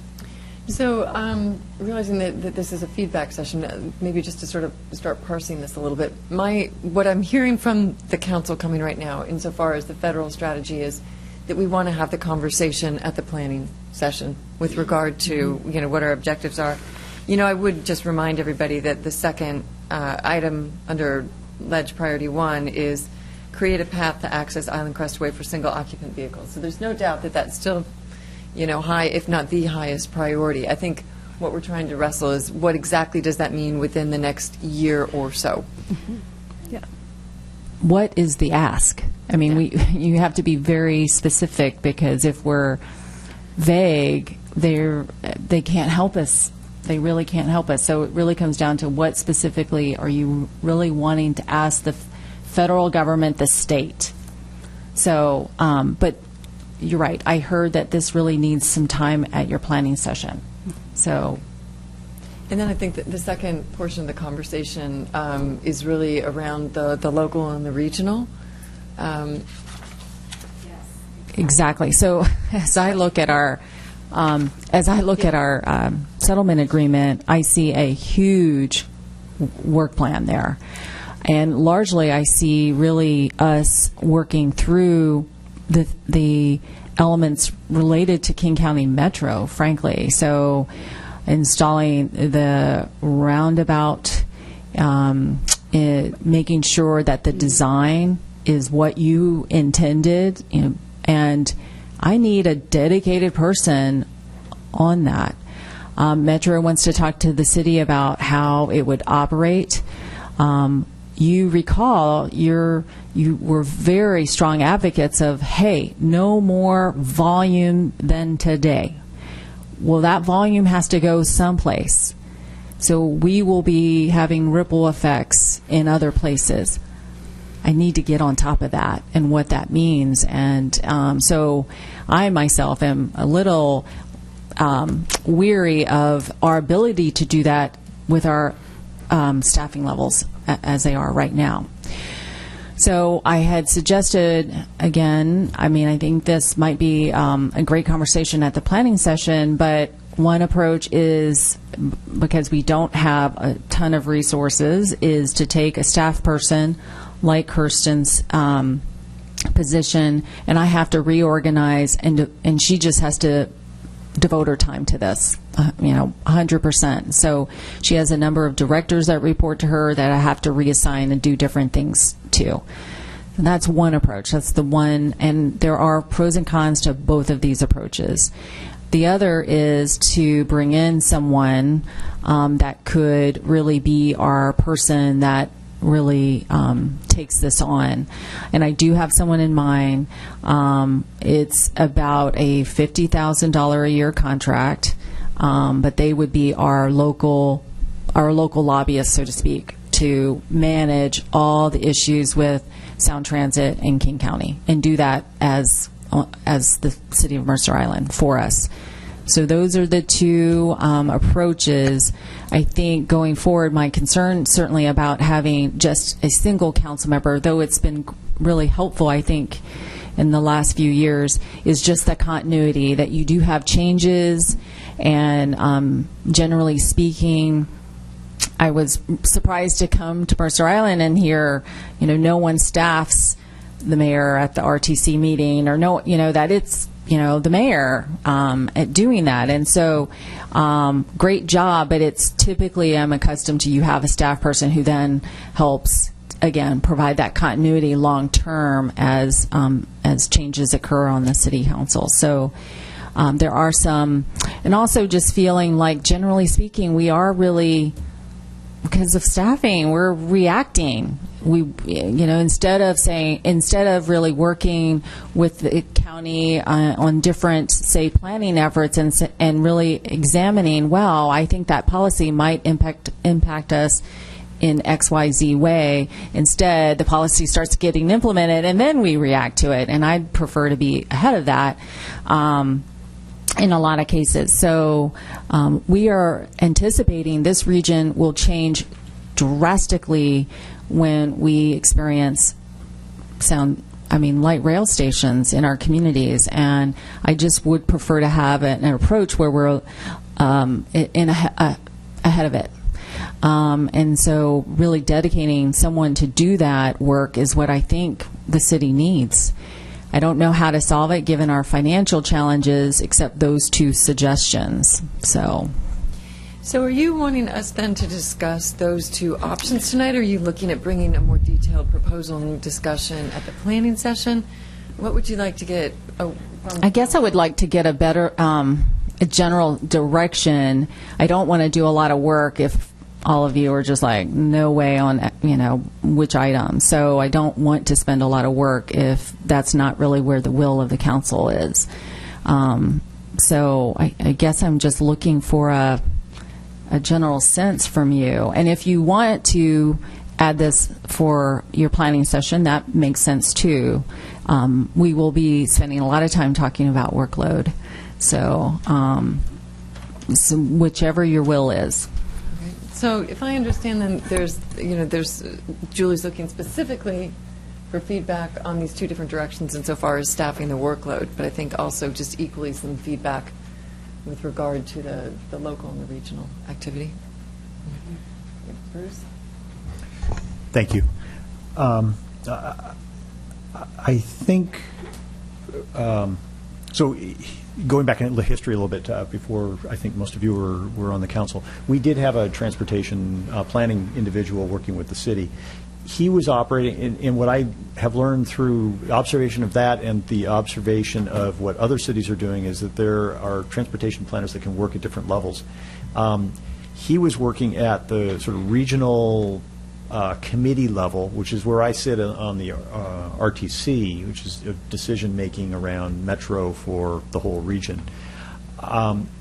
He was not working at the local, what are we doing on our streets level. And I think whether it's one approach you take or another approach you take, I would suggest that what our focus be on is what's happening at our local street levels in this respect, because I think that's where our real interest lies in how do we solve our last mile solution, how do we allocate most effectively this bucket of money that we have available to us, so that the bus intercept concept is least impactful and meets the letter of what we've signed in the agreement. Having somebody engaged more at the regional level, I don't think serves our purposes terribly well. So I would tend to leave that. I'll go to those meetings unsupported happily, or get a little bit of support along the way. But having somebody work locally is what I think is what we really want to achieve. My sense, though, would be it's more in the city manager's court to identify the best resource available to accomplish that. I think finding the dollars to do it, I think the mayor had pointed out previously that if you're trying to figure out how to wisely use $10 million, it probably makes pretty good sense to take a bit of that money and apply it to this rather than try and find the money elsewhere. And I don't know to the extent that you can do that, within the terms of the agreement, but it feels to me like that would be money well spent, so that we're not misspending or missing opportunities with this with the settlement. Benson? Yeah, my preference is to let the city manager decide how to do something, okay? So I'm not, I'm looking at these two options, and I guess, I'm not even clear if those two options are actually cover the same scope of work, to tell you the truth. I mean, I look at the definition, or at least the description of what they would do, and I clearly don't think we need any kind of lobbying support. It gets to former Mayor Bassett's point. I mean, the focus should be on the streets of Mercer Island, and if that's the case, then I'm not exactly sure who you're looking for, Julie. And I think, and maybe lobbying isn't the right term as much as it is probably advocacy. Oftentimes it's really a lot. As you know, a lot of the work happens at the staff level, where you're really working. Metro staff is working with city staff. I'd say on the design of the roundabout, on the various aspects of the design. And we have a lot of staff that can do that type of work, but there's also more to it than that. I mean, our agreement contemplates other agreements potentially. I wouldn't necessarily put my technical staff working on agreements. I would use a different skill set for that, more of that advocacy skill set. So that's where I was thinking I was weak. I was weak on the meaning I can't do it. I don't have that bandwidth to do it. We need that type of staff work done. I hope that helps a little. If I may, I wouldn't use the word advocacy in this case. It's a staff function, absolutely, that we need, but Kirsten, you and I were there, and others were, as we negotiated through the process of setting up the 6:30 bus schedule or route. Mm-hmm. There was a lot of work that went into developing that, working through the ideas, trying to figure out how that route was going to work. gathering the public, going through the process of gathering the public input to inform it, working with Metro around it. I don't think of that as lobbying or advocacy, but as staff work that involves a great deal of communication with an outside agency, and maybe we're using different terms to get at exactly the same thing. I think so, because you still had to advocate for that 6:30. I mean, largely not subsidized by Mercer Island. It is subsidized by Metro. It's my understanding. It is, but the process wasn't one of lobbying for it. It was one of working through a myriad of details to actually get it off the ground. And so I don't think of that as a lobbyist. I think of that as a transportation planner who is willing to get his or her hands very dirty working on the actual details of things. So if I can, I'm sensing that there's still some lack of clarity around what problem or problems, plural, it is that we're trying to solve at this point. And maybe there's not either enough information or enough consensus in terms of what that looks like, which leads me to think it might be difficult to make at least a well-educated decision tonight. I mean, I'm willing to take differing opinion there. I think what could be helpful then is Julie and, of course, any passionate city council members who want to provide some input insofar as what this set of responsibilities would look like, so that we know what we're trying to achieve, and then look at actually how it gets done. And Julie, I think, leave it up to you whether that's at the next council meeting or whether or not that's something that would be worked into the planning session agenda. But I feel like, the longer we go, I feel like the more questions we're actually opening at this point. So I don't want to prematurely shut down the conversation, but I get the sense we could be here a while tonight, too. I just want to add that I feel like giving us an option of choose between one or two or A and B, when there could be a C, D, and E, to your point of unanswered questions. I heard some things. I heard, as Sound Transit, as the project develops and we have roundabouts and we have traffic systems that are going to go in place, and there's going to be questions about how those are designed, built, positioned, any of those things, how we're going to measure traffic, how we're going to hold Sound Transit to their agreements, how any of that would impact flows around town center or through our other surface streets. I don't know how that body of work isn't just multiple people. I mean, if you look at what the Planning Commission does and we do residential code rewrite, you have the public engagement components. You have all of the discussions and kind of machinations of what it might look like or what it could be and how we might go about implementing it. I just think that there is so much talent in this community and there's such a need for public engagement on this particular issue because we're on an island. I mean, we don't have transportation choices in terms of alternate routes off of this island. I don't know why we wouldn't seriously consider having a board or a commission that would assist with this type of thing. I could see that they could assist with Sound Transit, with decision-making. They could slow it down. I mean, I would hate to find out that a staffer went out and made decisions for this community, and they might have seemed like small decisions, but they became irreversible and impactful at a later date. And it was all under kind of the auspice of making quick decisions because we didn't have a lot of time. I would rather see a structure that enforces transparency, thoughtfulness, planning, comprehensive planning, and engagement with the community. So I do think we have to discuss this at the planning meeting. And we have Dave and then Wendy. Okay. I totally agree with having some sort of committee or group of island experts to help us with some of that stuff, but we absolutely need to have somebody on point who can keep it organized and keep it together. And I don't know if it's a staff person. I think it's probably some sort of contracted advocate of some kind. Committees are great, expertise is awesome, but we need somebody to be held accountable to get this done. I totally agree. Just as DSG goes to, planning commission or design commission with a specific question to get an answer to, I envision that type of relationship. There has to be a subject matter expert, or maybe it's multiple people. When you're contemplating negotiating an agreement or finding an agreement or looking for funding, but I just think that relationship would be the same, but it would be a bigger body to help guide and inform that decision. Bruce? So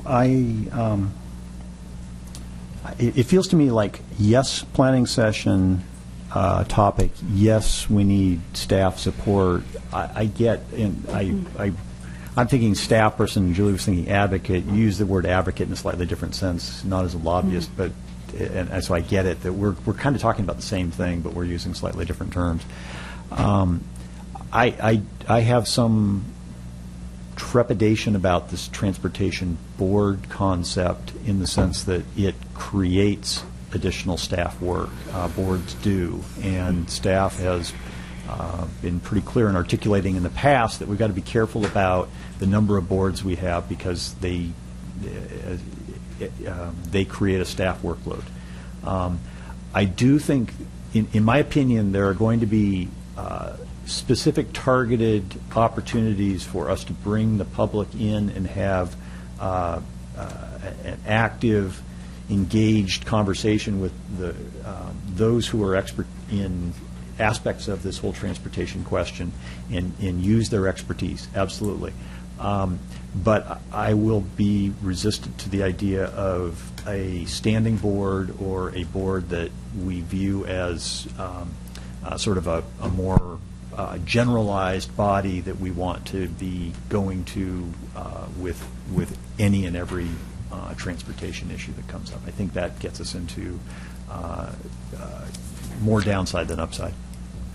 Just to clarify, I have used the word pretty consistently, mobility. So it's not about just moving things.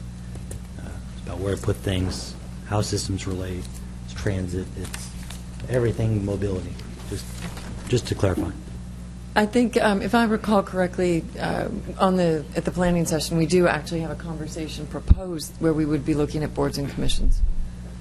That was, I think, in the November memo. But I want to look at, because I think that there's the question of this particular issue, mobility. But equally, I think there's been some questions about just the overall boards and commissions and workload and impact generally in the community, et cetera. So, Julie, I guess I'm looking to you.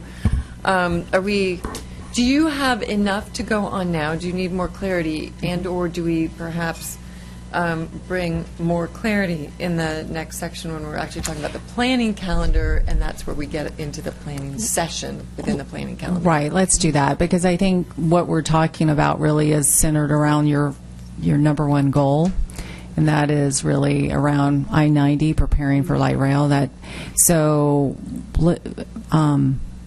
I think it's safe to say that there's really a lot of different ways we can go. I feel like I'm sensing you want to have a higher level conversation before you get more into some of the details that I've brought to you tonight. So, Mayor Bertlin, if you'd prefer, let's just close up this item. We do have a number of planning schedule items to discuss, one of which is your upcoming planning session. So spend a little bit of time talking about that, and then I have a couple of items just to mention about the planning schedule.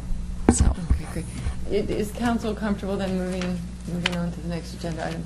Dave? One quick comment, which I think brings us all the way back to the beginning, and we should recognize that Julie is asking us for help, and I think she is asking for a significant amount of help, and we want to recognize that. And if you can help us understand the menu of options by which that would be most useful to you, we can probably make that happen. But I want to make sure that all the discussion, all the noise, we don't lose that, because we don't hear her ask for help like that very often. We're here to help for sure. I'm just I'm not clear what the ask for the help really was, and I wasn't clear on the problem that we're trying to solve. And I think that's going to be sorted out in the planning session. So, great. Well, good. So now, actually, if I understand correctly, we are moving on to other business and council member absences. There are none. Are there any upcoming council member absences that we would want to share? Okay, good. No. So now we're moving on to the planning schedule, and that we'll have Julie. Yeah? On council member absences, there is a chance that I might miss the next meeting. I moved some work things so that I could do the planning session before I was elected, and it might fall on the next council meeting, but I don't know, and I assume I'll let Madam Mayor know. And and Julie, if that happens. That'd be great. Thank you. Okay, good. So planning schedule. I think it's a big one. Yes. So hopefully you've seen a draft agenda. If we can just quickly walk through it. So Friday we'll convene around 3 p.m. And you still get to get almost a full day's of work done at your regular jobs. We'll convene at 3. The idea would be to review our accomplishments, lessons learned for 2017, and do some type of team building exercise. I really appreciate the fact that many of you have noted that you are the dynamics of the council has changed. You are a new governing body, and to really spend some time maybe learning individual strengths. And I think that's you tend to see it when new teams form, these types of things. So that's what's being proposed for Friday late afternoon and early evening. On Saturday, we're suggesting we start around 8:15, 8 o'clock. And then we really review the goals over this last year, the 2017-18 goals and work plan, what we accomplished, and go through an exercise where you determine, are there goals that you can drop? Are there goals that you think haven't really been realized that you want to continue? And then, of course, we go through an exercise of developing that 18-19 plan. Are there new goals? And you really, what I'm asking, and at the same time, staff will highlight a few things that most likely have to be on the work plan for most likely generally generated by statutory reasons or contract reasons, those kinds of things. We have to put it on the work plan. But I'm asking you to be high level and think about what are some of the goals that you want to pursue. So high level goals. Naturally, you'll have the how as well. Those are the things that we might put under those action items. So it really, at the end of the day, we're hoping we come up, the staff gets a sense from the council, your high-level goals. Recall that you adopted 6 goals.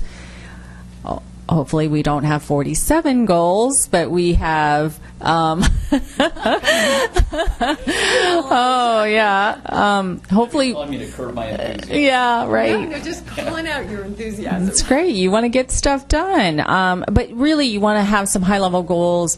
And then what typically happens the rest of the day is we start preparing you for the biennium budget as well. So we'll talk to you about some emerging issues that are coming that you'll most likely see presented in the biennium budget. We'll review the schedule. We wanted to make sure that in advance of the CAG seeing it, that you would see a draft capital list. So recall that the council directed staff to not only engage with the CAG on the operating budget, you wanted us to get their input about the capital budget. So we want to make sure you see that list in advance of the CAG, so we'll present that to you as well. And then spend the end of the day on good governance, and as I'm calling it, one team, because you know how I feel. Unless we're really rowing together in the same direction, I don't believe that really serves our community. So we're going to talk about some council staff communication guidelines. Around the committees, it's really around, there have been a number of ongoing council subcommittees, and I want to have a conversation about, does it make sense to have those subcommittees? Can we sunset those subcommittees and really move to a practice of just having ad hoc committees that really arise when you have a significant issue that you want to address? And then also talking about some guidelines around social media and that sort of thing. So that's a lot. That's about a day and a half. There's a lot to cover. We will have a facilitator that will help keep us on track. That's kind of it. I guess our number one question is, does this seem about right? Does time seem about right? Any other thoughts? Tom? I don't have a thought right now. I just have two clarifying questions. I would like to understand the terminology, what work plan means in our terms, and then when we discuss good governance, are you going to bring a governance model to the council and present it at the planning session?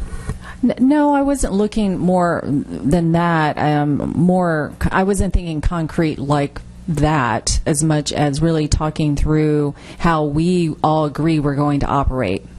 So our internal operating rhythm. Really, that's what I'm talking about. It's just making sure we're all on the same page, that in a council manager form of government, working through the city manager, and how we tend to operate. I know we have an informal culture, which is my preferred style, but recognizing those types of challenges it might present with staff.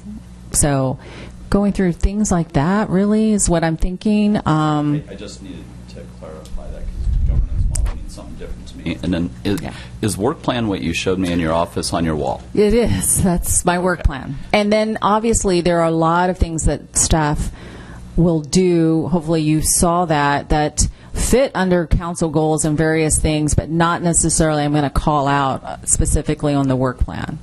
And so council set policy, direction, high-level strategy.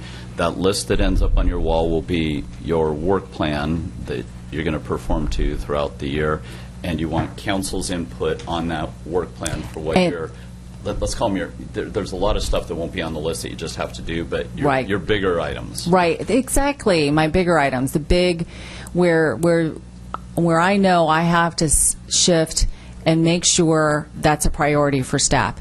So in fact, you will develop those goals, and then I'll return, I think we're thinking February or March with a draft work plan.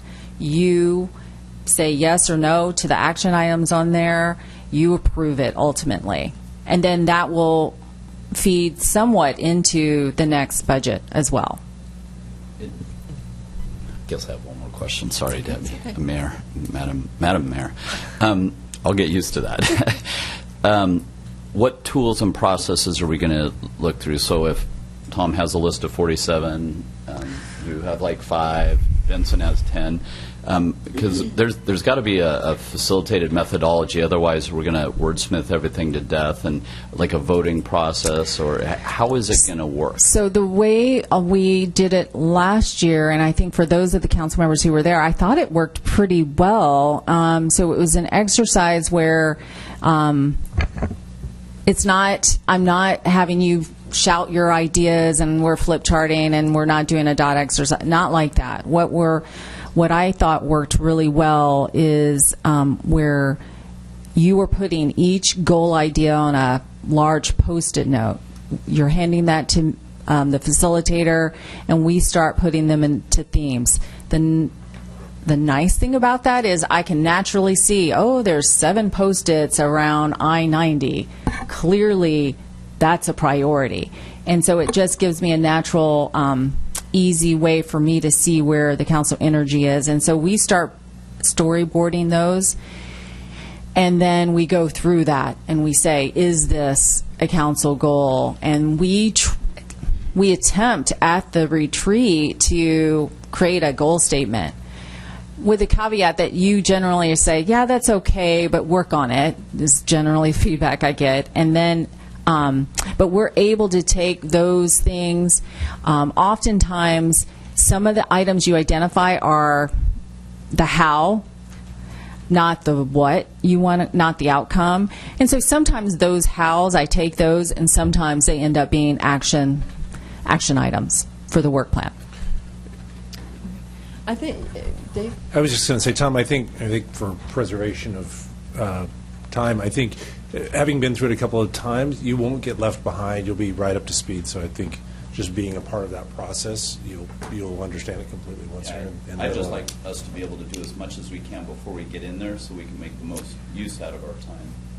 If there's homework that you want us to do, like having our Post-its ready when we walk in, maybe that saves time. Well, I think you sharing some ideas, and obviously you've seen a memo from me where I've tried to collect some ideas that you had discussed with me in my one-on-one, so you're not surprised. You see them coming. You see some of the staff-identified items coming. I think all of those things go a long way in just really making us speed up through the day. The agenda is designed to spend half, really, your morning on Saturday from really 9 to noon on developing the goal and work plan. So that is a large part of your time. Yeah, just a comment, because I know one of the things that I've personally appreciated in the last year is Julie has put a lot of study sessions on the council meetings, and I've found that working through them in that informative a way is great, as opposed to necessarily landing them on the planning calendar when maybe we don't even necessarily understand the question. So I think one of the important activities or takeaways that I had from last year's, what rises to the level of the planning session and the goals, and what is a planning session and potential, I don't want to say minor, but maybe not as important council topic that results in an agenda bill or a vote or something. So I thought that was helpful. And I think Julie also called out June 9th, is it, for the mini planning session as well, so that we get a midpoint. Right. Recall that we suspended last year's mini planning session, but I think in talking with Chip and Kirsten, given that you're really looking to prepare the next biennium budget, there's really a desire for us to have that this year. And so I'm asking you if June 9th would work. Another date would be June 23rd. But School's out June 23rd. I know I'm nervous about, Yeah. I guess I'm thinking it would be better to do it in early June before people go away. And just wanted to make sure now is the time to get that on your calendar if you're agreeable to that. And it's a full day, 8 to 5 kind of all day session. Okay. Any objection to that? No. And we'll get that on the planning schedule. Okay, great. Good. So are we through Question. with the planning? Oh. Question on Citizen of the Year. Do you have a template, or do you have an expectation of the amount of information that is brought for those nominations, or what does it typically look like? I mean, do people throw out a name and then kind of read? And then talk about why? It's very informal. Maybe if you could just give us a copy of something in the past to go by to give us an idea of. Yes, we will make sure you see a copy of the criteria, and there's a Not the criteria, but the process. The typical submittal, right? I would prefer to hand something to my. It's verbal. Verbal. It's verbal. Yeah. Mm-hmm. It's Do you seek for- if I recall, you've been in the. With the promise of silence. And it's a small town. Generally speaking, you end up talking about community members that are well known, and so it tends to be a more informal conversation. Okay, so there's no expectation for you to do a submission or anything like that. Robert rules of Other Citizen of the Year. than the 10-page resume you've got to submit. Print out a LinkedIn and everything else. Oh. Okay. And are you okay with me bringing in someone to help us with that team building exercise? Yeah, a trainer, someone who can help us. So this is in addition to the in addition to the facilitator. Right. It's a team builder person. A team building person. It'll be fun, I promise. Historically, and we've useful. tried to run planning sessions on a budget, and I think it just becomes a question of whether you're keeping the cost. I am always reminded about that, Kirsten. Thank you. Julie's budget. Kirsten reminds me all the time. Yeah. In the times? The times all got finalized. I suggested starting earlier. I know Wendy was not in favor of that, but I worry about how much we have to get done and compressing the schedule. And it's, I guess I have faith in the facilitator to get us through it. So I guess it means everybody come at 8 to 8:15 to get your bagel and your coffee. I was going to say, let's make sure we start right And on time. People in seats, I guess, at 8:30 then. Yeah. But fair comment. Anything else? Okay, so with that, board appointments, there are none this evening. Yep, sorry. Planning schedule. Oh, that. Can I highlight a few items for you? Recall back in December, we talked about inviting King County Metro to come out, and so they will be here at the January 23rd study session from 6 to 7 to talk about some of the programs they're doing. And in particular, we've asked them to highlight programs that they think could be applied on Mercer Island. So they'll be here discussing that. Also want to point out another study session, February 6th. This is a study session devoted to the MICA pause. I think it's time for us to, and I've been working the last several months addressing how to address the pause, and so I would like to discuss that with the council, really explain to you how, and MICA will be here as well, since they're the kind of applicant in this whole process, to discuss what they're planning to do as well. So I think that's timely. Is that in addition to the sewer plan or instead? Oh, I'm going to move the sewer plan to your regular business. Okay. Thank you for noting that. And then also, I think another timely study session item is I've asked Jennifer Franklin to come and talk about, just provide a recap of 2017 and then the work plan for 2018 for emergency preparedness and planning. That is one function this city has used, I think, in more than any other city I've been at. So I think it's a timely conversation, and I think in particular because of our support that we lend to the school district, it has been a well-used program. So those are a couple of things there I just wanted to point out. Anything anybody else wants to suggest, comment on? Okay. Now then, I'll go ahead and say that there's no board appointments for this evening. And then we would have council member reports. Then we'll start at the right. Okay. Just legislative priorities for ETP this Friday. Wendy, I think I'll see you there. Tom? Nothing. I don't think I'm on a board or commission. February 7th, Mercer Island Youth and Family Services breakfast. We should all be there. We should certainly all try to fill a table. I have 2 seats left at mine if anybody needs to join me. I have 1 seat left. I don't know. The only thing I'll report is I went to this 2nd annual Eastside Muslim and Immigration Safety Forum on January 3, and it was really well attended. It was like 125 people, and what was interesting is that you had police chiefs and commanders from Sammamish, Kirkland, Bellevue. Mercer Island, Chief Ed Holmes was actually supposed to be a speaker, and unfortunately he was sick.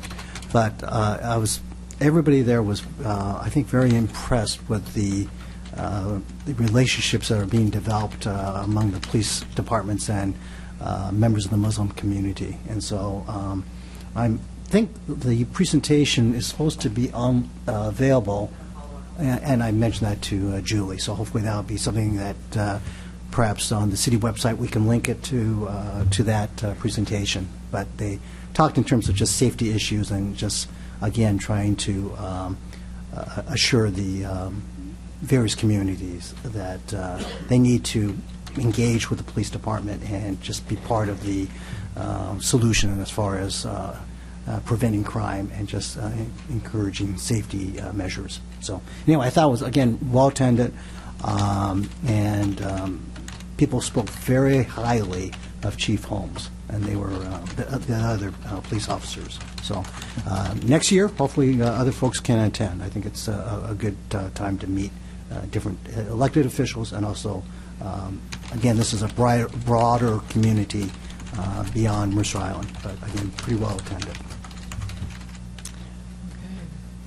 Great. Well, the only final thing I would like to share with council is just a personal physical limitation that I have, and that is, I don't know if everybody realizes, I wear a hearing aid on my left ear. And my apologies to whoever ends up on the left side of the dais, that I might need a little bit extra help, because while the hearing aid does help, I tend to focus visually with my hearing. So pea shooters, taps on the shoulders, a little bit of a shout, apologies in advance, but it's just it's a reality of something I'm happy to stay here. I like sitting next to you, so. And likewise. I guess we'll figure out how the seating works in the coming weeks. I know that there's been different processes, but Allie, the infamous Allie. Okay, so with that, thank you to everybody. Meeting is adjourned.